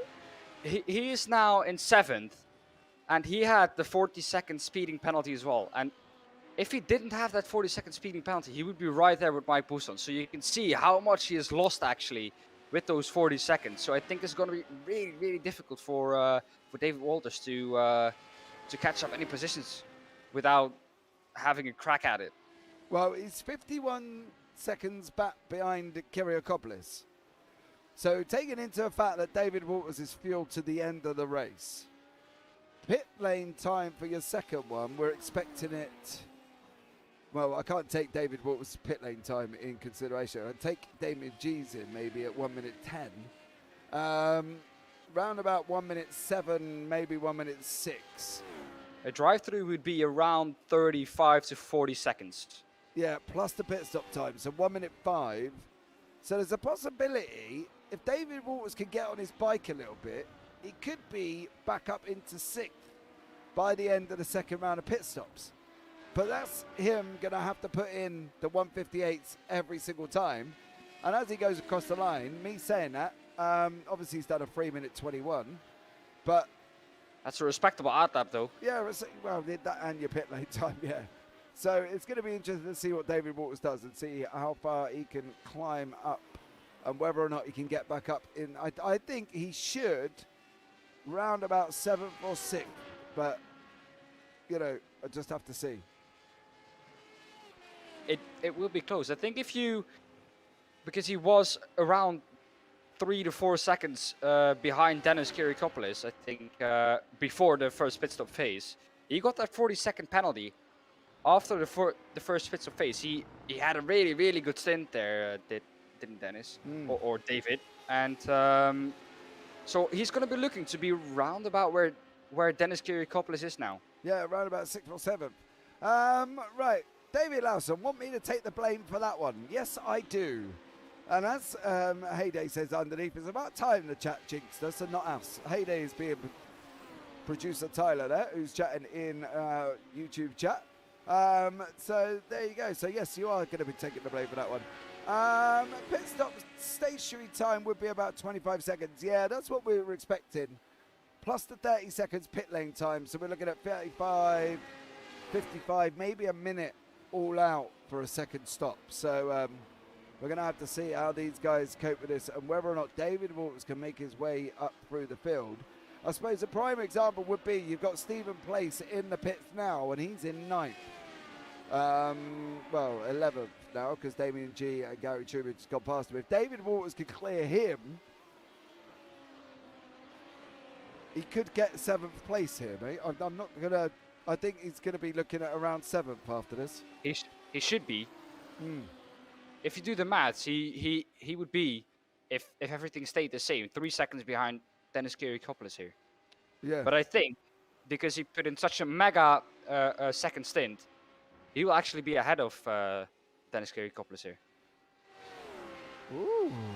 Because he was he caught up, remember, 3 seconds to Mike Buson after that first bit. 2 seconds there, Dan.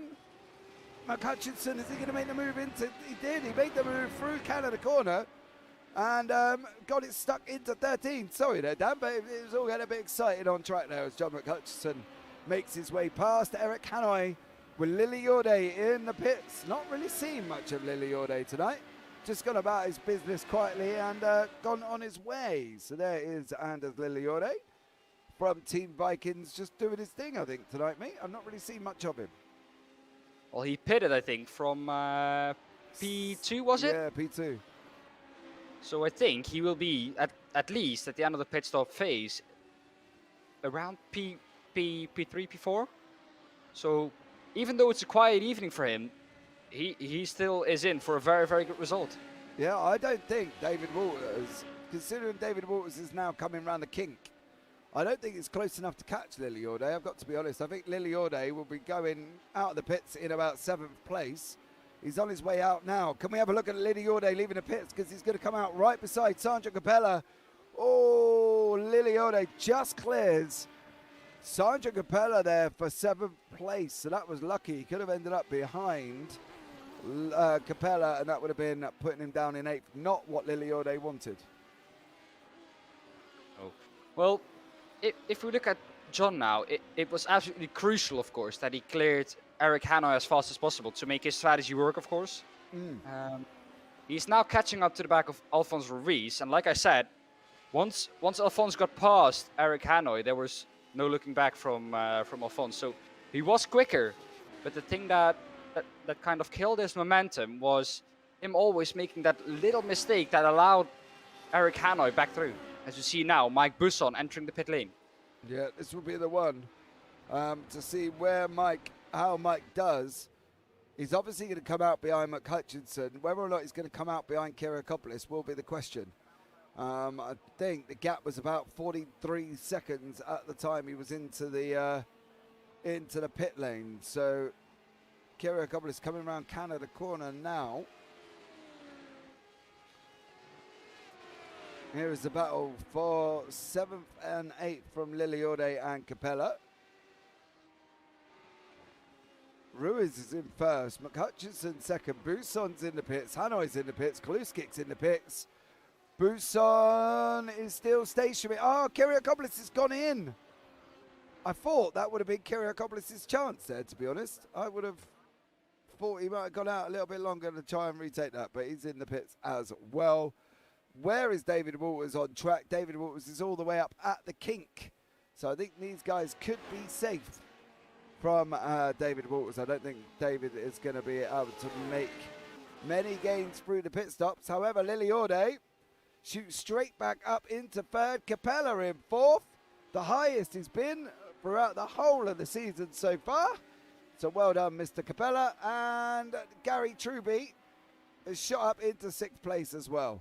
But don't forget, those guys have not stopped twice yet. Neither has McHutchinson, neither has Ruiz. So be interesting to see how this one materializes after the second stops. We did say it's going to be close. Here comes Kluskik. He's just about to come out just in front of Walters. However, Walters has got past Kyriakopoulos. Kyriakopoulos did get another speed in, surely. No, yeah, no, I don't think he did. That's just a pit lane time. Yeah. But Walters did clear him there, Dan. Yeah, like I said, a mega second stint from David Walters has allowed him to be ahead now of Dennis Kyriakopoulos. But I have something interesting here, because if I look at the gap that Mike Buson has to John McHutchinson, I expect the pit lane time from John to be around 1 minute to 1 minute 5, and the gap is, as you can see now, 46 seconds to Alphonse Ruiz. So I think that John McHutchinson has played the strategy wrong a little bit. Could be me thinking wrong, but that's what I expect. Okay, let's have a look and see how this one materializes. Now, I just got a pick up on one of the YouTube comments, apparently. if one HRT had an engine blow up and the other is P3, does that make them Ferrari? Yes. I don't know. Just going to say yes.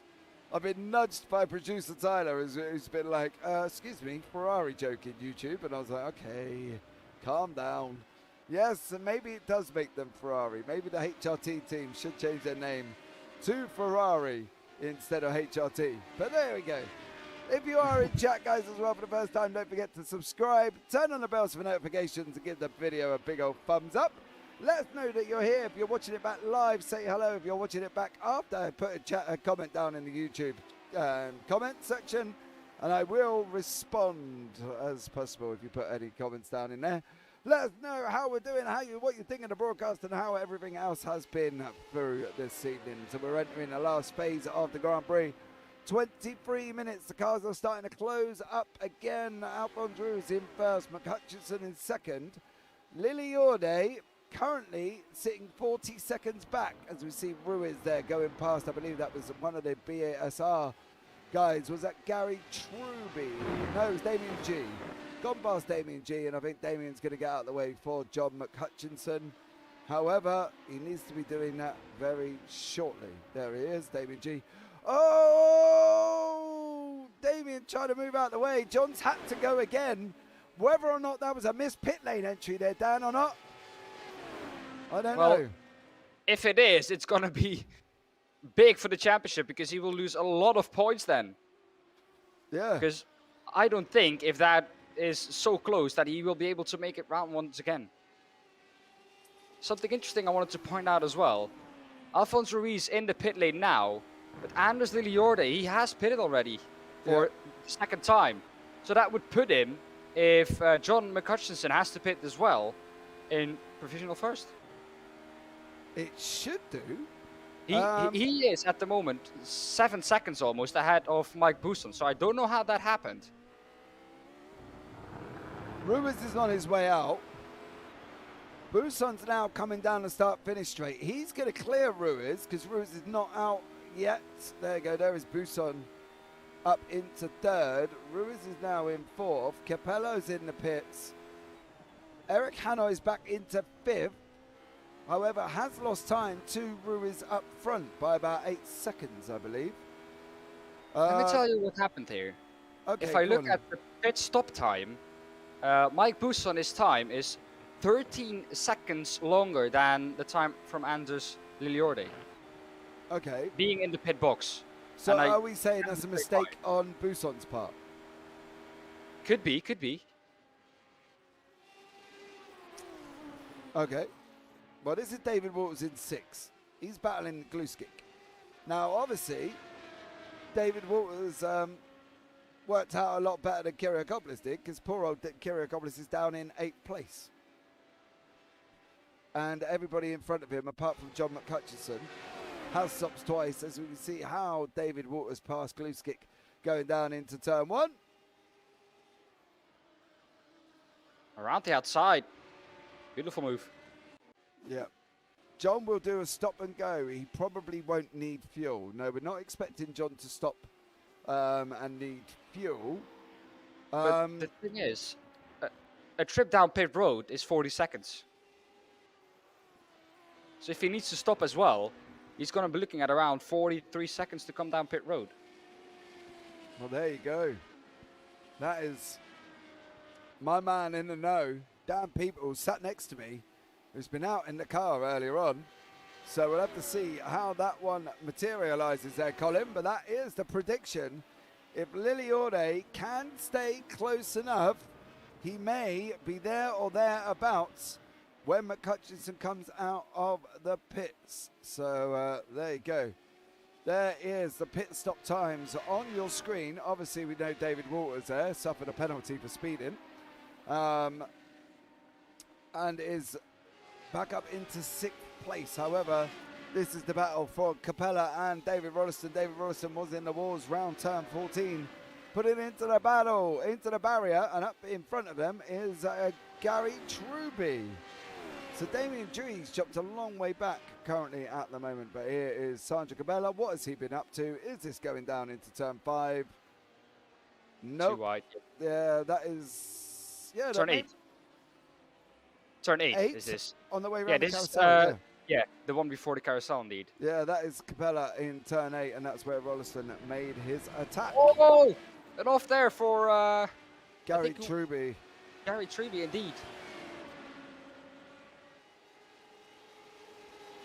Yeah, Gary Truby off there, and unfortunately has lost a position to David Rolliston and Capella as they come down into turn 1. Rolliston sticks his nose out, letting know that he's there. Oh! Sandro Capella saying no. If Sandro Capella was a PC, that would have been the computer says no. I'll tell you that much, because he literally let Rolliston know that he was not having that corner in turn 1. Colin Wynn, interesting point in YouTube. Don't forget, John has more fuel, so his lap times will only get faster. Yes. Well, I will keep an eye on the lap times. Keep an eye on the gap from Liliorde as well, because I think that's going to be where it's going to be mainly taking effect. It's a long run down pit lane. I don't... 40 seconds without stopping or anything. Is that what you timed earlier on? Yes. Okay, so 40 seconds down pit lane without stopping. How much of that can you take? Oh, as you see Roller go wide. Oh, David Rolliston has had a bit of a rough one in it tonight. He catches up and unfortunately makes a mistake that's put him back behind Gary Truby and Sandro Capella there. So unfortunately for Rolliston, a mistake in turn 5 has now left him up, down, round he goes into position 12. So there you go. Obviously that wasn't a mistake tree from McHutchinson because he's still going. So obviously he had the fuel to still go. And he's got about 7 minutes to take his stop, which I'm sure he's aware of. So what are we saying? Liliorde's gap time is 40.7 seconds. Yeah. Well, you know what I think John is trying to do? He's trying to open up that gap to around about 42, 43 seconds before he pits. So he's going to leave it till the last second because he won't need any fuel. So he's going to leave it to the last second to pit and try and increase that gap that he has now as much as possible. Okay. Colin Wynn, but he will have to stop. He can't just drive through. Yeah.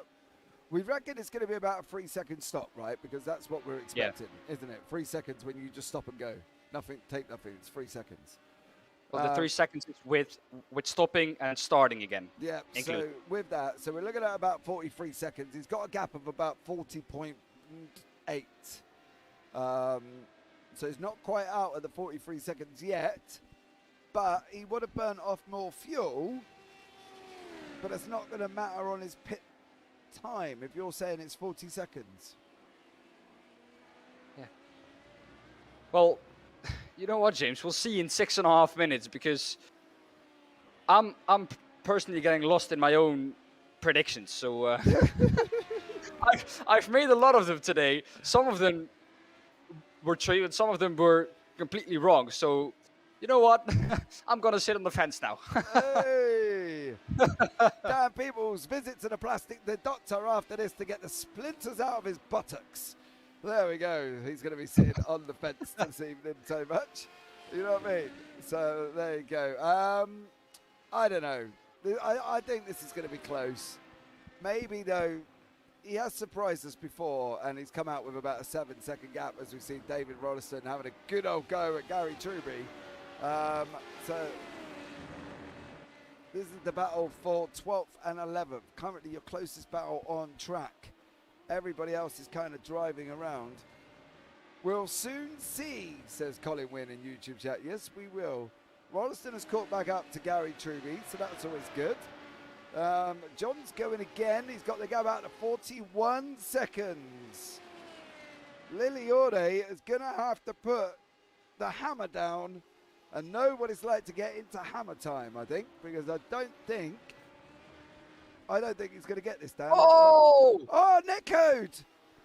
Oh, netcode between Gary Truby and David Rolliston there. You saw the big puff of netcode that separated the two cars. And lucky enough, Dan, they kept it on track. Yeah, that was netcode if I've ever seen one. There was like half a car width between the cars still, but for some reason iRacing thought they touched, but luckily they're both going. And I think we're going to have to give them a shout out. Oh, Truby's got a wiggle on. And not in a good way either. Down the inside. Down the inside. That was so late as well. Oh, love that, Dan. Just randomly saying, down the inside. No. It was almost looked like it was a painful down the inside there. I got a funny feeling. What have you been up to? Oh, no. Busan, what you been doing in turn 14? Oh, what has Ruiz been doing there, Dan? I think. Gone past Mike Busan. I think he has. Stating the obvious here, but that is exactly what he did. Yeah, he kind of disappeared off my screen for a minute, so I didn't actually know what had happened. However, David Rolliston and Gary Truby are hopefully trying to get this one sorted out without the big old piece of iRacing netcode helping them. And I think Gary Truby just said, there you go, son. However, he's turned around and said no, and he's come back and over turn 13. Oh, here we go. Are they going to make it through 14 side by side? No, Rolliston settles in. Truby gets a little bit of a tire. Rolliston gets a little bit of a better run. Is he going to make it, Dan? Well, first of all, big ups to both of them, keeping it side by side through that difficult turn 13. Down the inside now, David Rolston. Can he make the move stick? Oh, of course, you know that. Oh, there was inches. Sorry, there was inches between them. Oh. Well done. So close. Yeah, well done. They made it side by side. But here we go. We're going to find out. Lily Orde is coming round turn 13. McHutchinson's not in his box. He's not in his box. He's still not in his box. Is this going to be Lily Orde taking it? Oh, he's pushing it. He's out. Lily, oh, McHutchinson's out and in front by about. As he's coming through now, he's out already. It's not 33 seconds. It can't be. 20. Where is it going to settle down at? About 14 seconds? I think 13. so. Well, 13 I seconds. did not expect this. 13 seconds. McHutchinson, literally, bump, bump, and he's away. Well, how did he do that then? How did he do that then? Because he's John McHutchinson. Some say he eats cheese for breakfast. Others say he sleeps with a hot water bottle on his feet. Well, the thing is... All we know is he's called John McHutchinson. True. The thing about cheese, though, I'm from the Netherlands, so we like cheese here. But you obviously don't. Do you watch Top Gear? Oh, yeah, I do. The Stick? Yeah, I do. Yeah. Some say... I know. I know. I'm just checking you got my pun there, Dan, because I felt a little bit lonely all for a brief moment there. I'll tell you that much. Well, I thought I was talking to myself. yeah.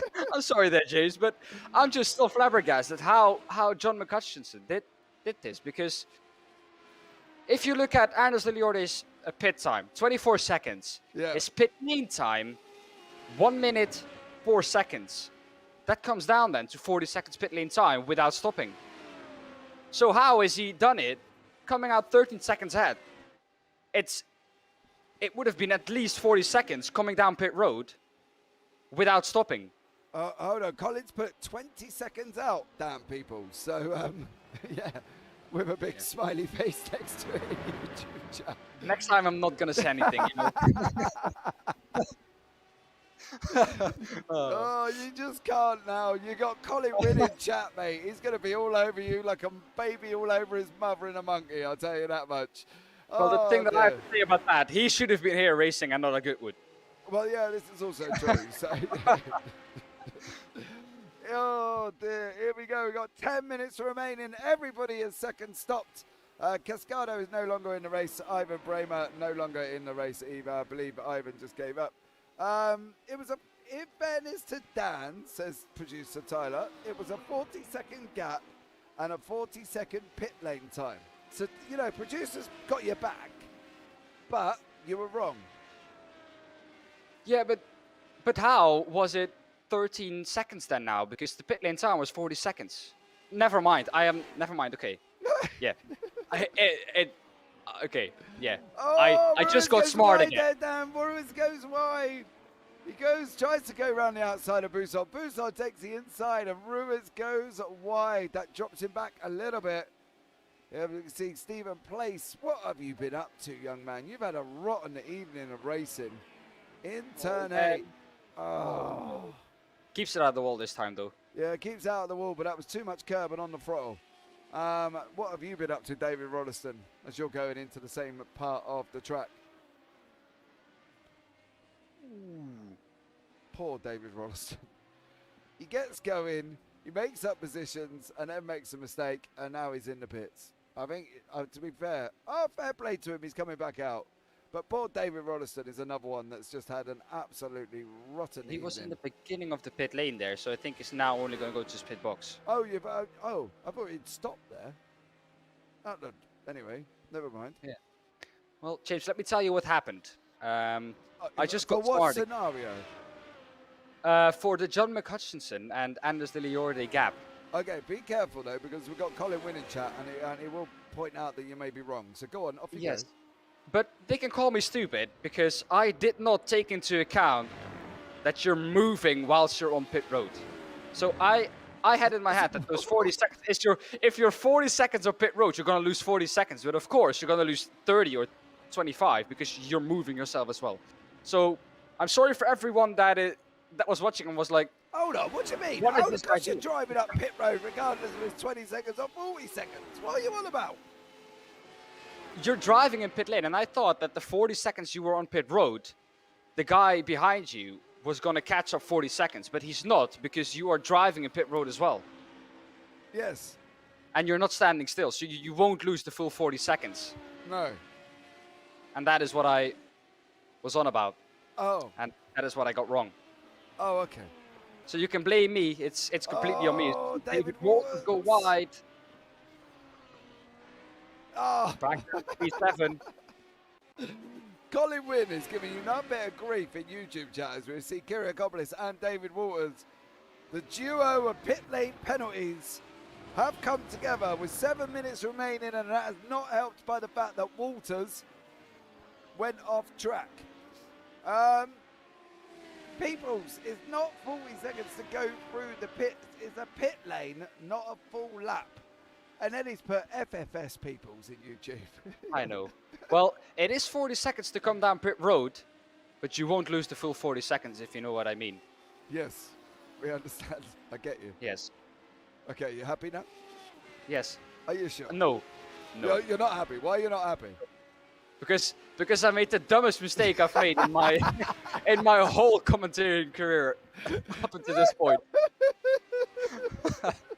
Oh my god. I'm never gonna forget this now. No, not at all. Colin Wynn's on it all over, I tell you. He's like a fly buzzing around poo, I tell you that much. He's gonna be on you right away now. Oh dear. And he's also asked, what is your day job? Dan? My day job? Yeah. I'm an electrician. Oh, well, there you go. He's an electrician, Colin. So there you go. However, producer says you work as a statistician. So there you go. I don't know what he means. we let producer Tyler get on with it, to be honest. As we can see, Giro Goblins and Walters coming together with about 5 minutes remaining. The battle of the pit lane penalties, because both of these have got speeding in the pit lane tonight. So there you go. So unfortunately, they're now battling it out for 7th and 8th when they could have been, what do you reckon, 1st and 2nd? Well, if you do minus 40 seconds from his time, that Kyriakopoulos would have been at the moment 2nd, together with he's David got on the Walters. inside. Oh, sorry there, Danny. Went up the inside of David Walters. Walters is looking to come out. It's going to be contact. Oh! Wing rubbing there from David Walters. That's bent up Kyriakopoulos' rear, I believe. He looks a bit indented there. Like it. Yeah, he does a little bit. But Kyriakopoulos makes the move and is in 7th place. So there you go. There's Kieran Copley. Oh Colin my Wynn, stop it. Give it YouTube chat. Here you go. Well, this time I can say with full confidence I am right with the statement that Dennis Kyrgiopoulos would have been second. Well, there you go. Okay. Oh my God. Well, there we go. 4 minutes remaining, and well, I'm just chuckling my head off. As we can see, the Alphonse Ruiz might be. What have I done? What have I done? I don't know, but you're going to be in trouble here by the time Colin Wynn gets hold of you in Discord, mate. I'll tell you that much. He's been giving you green. Oh, Ruiz runs right. Manages to hold the car in a straight line, but unfortunately there, Ruiz has run wide. There we go. Oh. Well, I can tell that you're you're a little bit put off by my my maths. But, yeah. I can't blame you for it, man. Oh dear. It's good that there isn't a camera on me now, because I would be a red hot tomato. Yeah, definitely on that one. And I'm sitting here with tissue rubbing my eyes because I'm literally close to tears at the moment. But there we go. I'm sweating while it isn't even warm. I'm about to take my glasses off and everything and rub my eyes to see what's going on. Well, don't do that, otherwise you won't be looking at the numbers correctly like me. Yes, clearly. We'll be reading completely wrong figures. But there we go. Right, we've got 3 minutes. Anyway, enough of that. Back to the commentary. 3 minutes 10 remaining on the clock. And we've got John McCutcheon out front by 16 seconds from Anders Lilione. Mike Buson in third. You can currently see the battle on your screen with Alphonse Ruiz in 4th place. Eric Hanoi's 3 seconds back. He's currently in 5th. Nia Gluskic is in 6th. Kyrgiopoulos is in 7th. David Walters is down in 8th, but not far behind Kyrgiopoulos at the moment. And Stephen Blaze back up into 9th after having a few incidents tonight. Sandra Capella having a few spins as well. Gary Truby, Damien G taking a little bit of a few excursions off track. David Rolliston, absolutely feel sorry for that guy. Had an absolutely rotten amount of luck tonight. But then again, so did Daniele Cascado with his VR headset packing up on him, not being able to see anything, and just, yeah, not good for him. And, of course, Ivan Bremer in the pits. We think that was on turn 3 he had that corner incident, didn't he, Ivan Bremer? Yeah. Yeah. So, unfortunately, he's been in the pits for ages, and then we saw his radical smoking. So I'm guessing he left it on idle, it then blew up. So there we go. So that is basically, if you've missed anything, that sums up the race, because Kyrgiopoulos and Walters could have been a lot further up. Buson should have been further up, but he's had a slow second phase, hasn't he, really, Dan? He's not really got going in this part of the Grand Prix. Well, you know, about being slow, I can't say anything because I'm slow. But yeah, well, he was definitely fast in the beginning of this race. Yeah, just waiting for the comment to come in from Colin Wynn about you being slow. I'm expecting it already. I haven't had it just yet, but you know, there we go. No, producer Tyler Oldham did it instead, Dan. I just read what it said above it. He's pushing the boundaries tonight, is the old producer. I'll tell you that much. He's supposed to be concentrating on the race. He spends more time in YouTube. But there we go. Let's go and have a look at the Kyrgiopoulos Walters battle. These guys are now caught up to the back of Gluskic, so this is going to be a freeway with 40 seconds remaining. And I believe this is the last lap of the race. It is. Last lap of the race. I'm not quite sure why that didn't pop up as a white flag there, but there we go. Kyrgiopoulos now going to be, Gluskic's gone in deep. Gonna try it. Oh, it's going to be a freeway.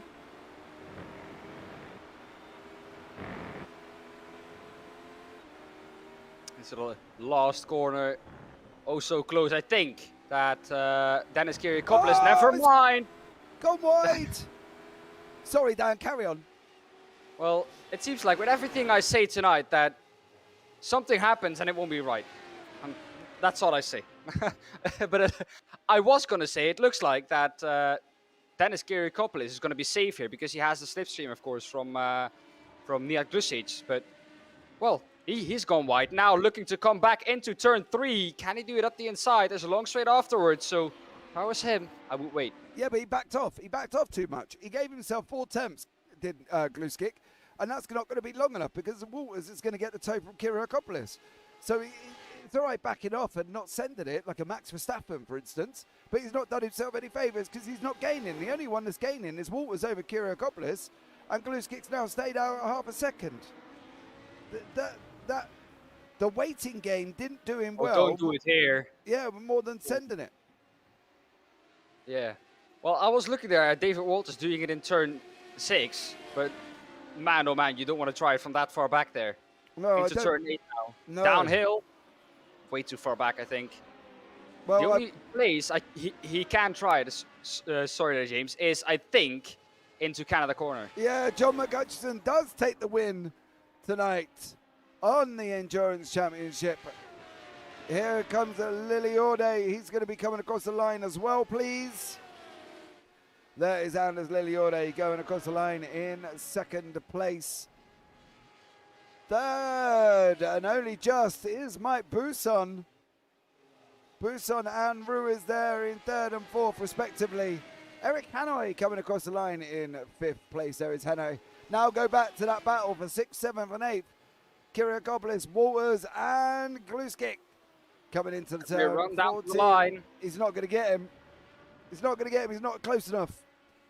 He needed to be tucked up right behind his bumper to even think about getting alongside him there before Kyrgiakopoulos is going to come across the line. Now Walters, now Gluskick behind him. So there you go. Ninth is Stephen Place. Colin Wynn did put a message in chat for you in YouTube. I love the sigh. Well, the sigh is because I know I've been done myself, you know. Oh, there's Stephen Place comes across the line in ninth. Sergio Capella is going to come across the line in 10th place. If we can pick up on Sergio coming across the line. There we go. There is Sergio Capella coming across the line. Gary Truby stayed in front of Damien G for Team BSR as those guys are heading across the line. Now, there is Gary. Do you know what? I wonder where these BSR guys would have been if they hadn't had their own excursions. Do you know what I mean? I'm not going to say where they would have been. No, I know what you're trying to do here, but... No, Colin did say he loves you really in YouTube. So, there you go. You know what I mean? Right, let's bring you up the results of tonight's race here from Road America. Go on then, Dan. Take us through them. Hopefully this goes well. Well, okay. There we go. Alter off my screen. I can't see them. Are they back up? No, for me not. I can't see any results. All right, well, there you go. I'll guide you through it. John McHutchison in first. Anders Liliorde in second. Mike Bousson in third. Alphonse Ruiz in fourth. Eric Hanoi in fifth place. Dennis Kyrgiakopoulos in seventh. David Walters eighth. Nia Gluskick ninth. Stephen Place in 10th. No, Stephen Place ninth. Sergio Capella 10th. Gary Truby 11th. Damien G in 12th place. But then we've got David Rollison 13th, Daniele Cascado 14th, Ivan Bramer 15th, and I don't believe Paul LeMay or David Tamira took to the grid. But I am going to have to pull in John McHutchison. Apparently John is a little bit, he's in chat with us now. John, how are you? John? It's possible that John may have popped off to the facilities. So I'll tell you what we'll do. We'll get Anders Liliorde in chat tonight. Anders, how are you, young sir? Just fine, thank you. Now, that was a good race for you, young sir, and I'm going to put this into perspective. The reason I'm going to say it was a good race, because we didn't really see much about you. You just went about your business, and then the next thing you know, you popped up in second. Yeah. It's a good portion of good luck, I think. I think you just stayed out of the broadcast radar, and you went about your business, and it just shows that when you're not on there, you finished second there, sir. Oh, it was a good race. I managed to hold the car on the track almost all the time, so it went good today. Yeah, it was good, and I think that's the thing. You know, how was it from your perspective though? Because you were driving around in second after the second stop, just completely on your own. Yes. I had to just. I did know I couldn't do anything about John. He's a lot faster than me, and I was a bit surprised because Mike was so long behind. So I just did take it easy when I saw I think he went off track or something. Yeah, he did. So yes, so then I just cruised in. So nice. yes, yeah. Well done to you. Now, obviously, we're entering into the summer break now of the REC. You know, we got the last round of the Sprint Championship this Friday at Interlagos, and then the REC doesn't return again until the 14th of August. So, what's your plans for the summer break? I don't know. Don't know. Taking it easy. No. Doing a bit of racing. Yes. Yeah. Well, there you go. Well, Anders Liliode, thank you so much for popping into the booth, and congratulations on your second place. Yes, thank you. Take care. Yes, bye. Right, let's pull in third place man, Mike Buson. Mike, how are you, sir? Very well yourselves. I'm a little bit hot, mate, because I think once you watch it back, there was just about a 5-minute period where I was in complete and utter hysterics. But that was due to my co-commentator's maths. Don't ask why. So, you know, His maths are probably just as bad as mine. Well, yeah, he got it Although about. he knows. No, he got it about 15 seconds wrong, mate. So, you know, he was well out on his maths. But there we go. Mike, what happened? You know, because you were flying at the beginning. Tell us about your race, mate. Yeah, well, if we had only one pit stop in the race, it'd be good. Obviously, I've sort of got an inclination of what John was up to when he let us go by. He was toying with us a little bit. The first pit stop went all right. It was a little bit of drift because I was without somebody in front of me. Just watching the Delta, it was a bit boring, and I'd sort of drifted off a little bit on pace-wise. But I came into do my second pit stop. I'm not very good at the pit stop stuff, and I put my fuel in. I thought, oh, that's a little bit tight. Let's put a little bit splash more in. Yeah, because I don't practice it, I started dumping another 30 litres in, didn't I? And by the time I realised, I got out there, I was angry. Oh, they all got a bit ragged. To be brutally honest. Oh, The embarrassment of it all. Mike, I feel like I'm just going to send you a virtual hug about now, Mike, because that's a rotten piece of luck, isn't it? Well, I should practice this more, or download something that helps me, or obviously I chat with the guys and that, and you think, ooh, they're there, and I'm thinking, I'm sure that's one lap too not enough, probably. I thought, yeah, so oh well, another opportunity squandered. Matt, look, the only good thing is now, right, is obviously we got the last round of Interlagos on Friday for the sprint. Okay, you got a Can't bit. get that too wrong, can I? No, I hope not. But Oh. Also, you got now a nice little break before the next REC on the 14th of August. Yeah, but we got that other car then, haven't we? So see, that's the I'm gonna thing. get practicing. Yeah, but how are you going to practice going from the SR10 back into the 8 again in August? Well, if we're gonna stick, are we sticking with the SR8? I believe so for the end of the season, unless I've not. Oh, I'm a little bit adrift with it. If we're, that's good news for me. If we are, I think maybe we do. Hold on, we're just trying to find out. Producer Tyler Oldham's on it, so we're just waiting to get back I'll be sticking. Yeah, we're just waiting to see what the information comes back on. But I believe, as far as I'm aware, it was the SR8 for the whole season. Okay. But let's find out. I didn't know whether they were bringing it in because there was talk about bringing it. I thought the endurance in line, but either way. So but there's no. Most likely, we'll define in the next few days. So we'll have to see about that one. But Mike, congratulations on your third place, mate. Stellar driving, good battle with you and Ruiz at the end of the race there. Yeah. I was a little bit heavy, and I thought myself, you want to go by, but I'm gonna have to just hold it. Yeah, and, it's a race, mate. Well, I'm a bit of a sweaty mess now. So. Oh, nice. Well, you go and get in the shower, mate. I'm going to go and have a chat with John McHutchison. But thank you again, bud, and we'll see you next Friday, no doubt. Yeah, pleasure. Yeah, pleasure, and we'll see you Friday. Take care, mate. Bye now. Right, let's pull in John now. Is John back in his rig? John McHutchison, are you there? Hey guys, yeah, I'm here. You're good. You're all fully sorted. No, my eyes are filling up. Oh, is that because you're crying because you're talking to me, John? No, not at all. Yeah. Hey, worth a try. Masterstroke. That's all I'm going to say, John, really.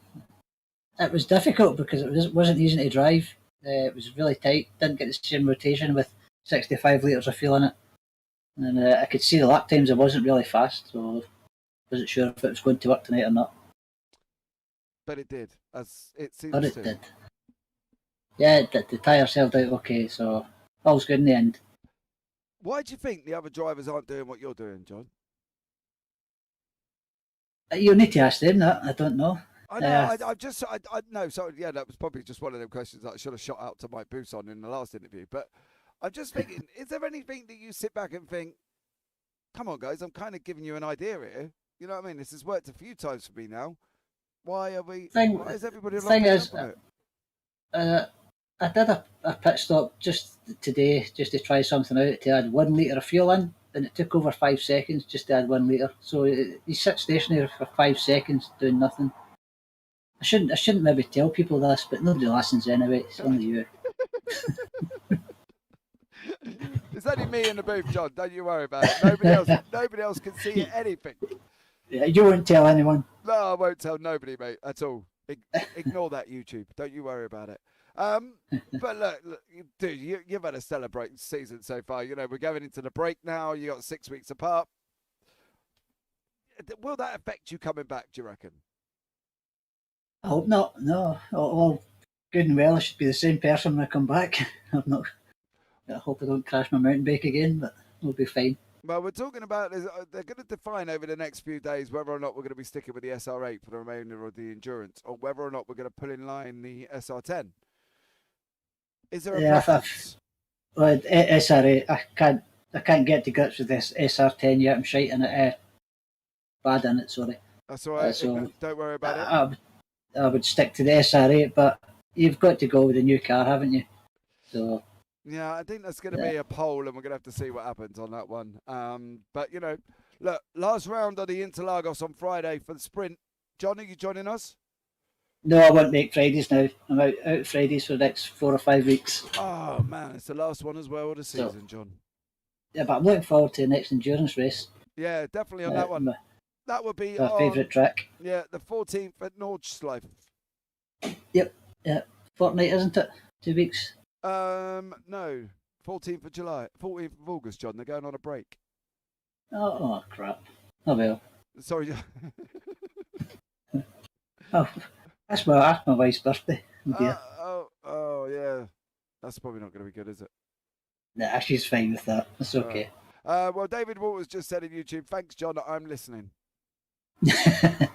Secret's out. Gah, never mind. But there you go, John. Congratulations on your victory, and thank you so much for joining me in the booth. As always, it's been a pleasure. Yeah, thanks again, James. Keep up the good work, mate. Take care, mate. Bye-bye. Well, there you go, everybody. Let's go back to the screen. Right. Well, that rounds out, as always, tonight's action. Dan, Give me a brief sentence on tonight's racing. What do you reckon? Can you get it into a sentence? My maths were off. We know. Next one. You got one more chance. Tell us something we don't know.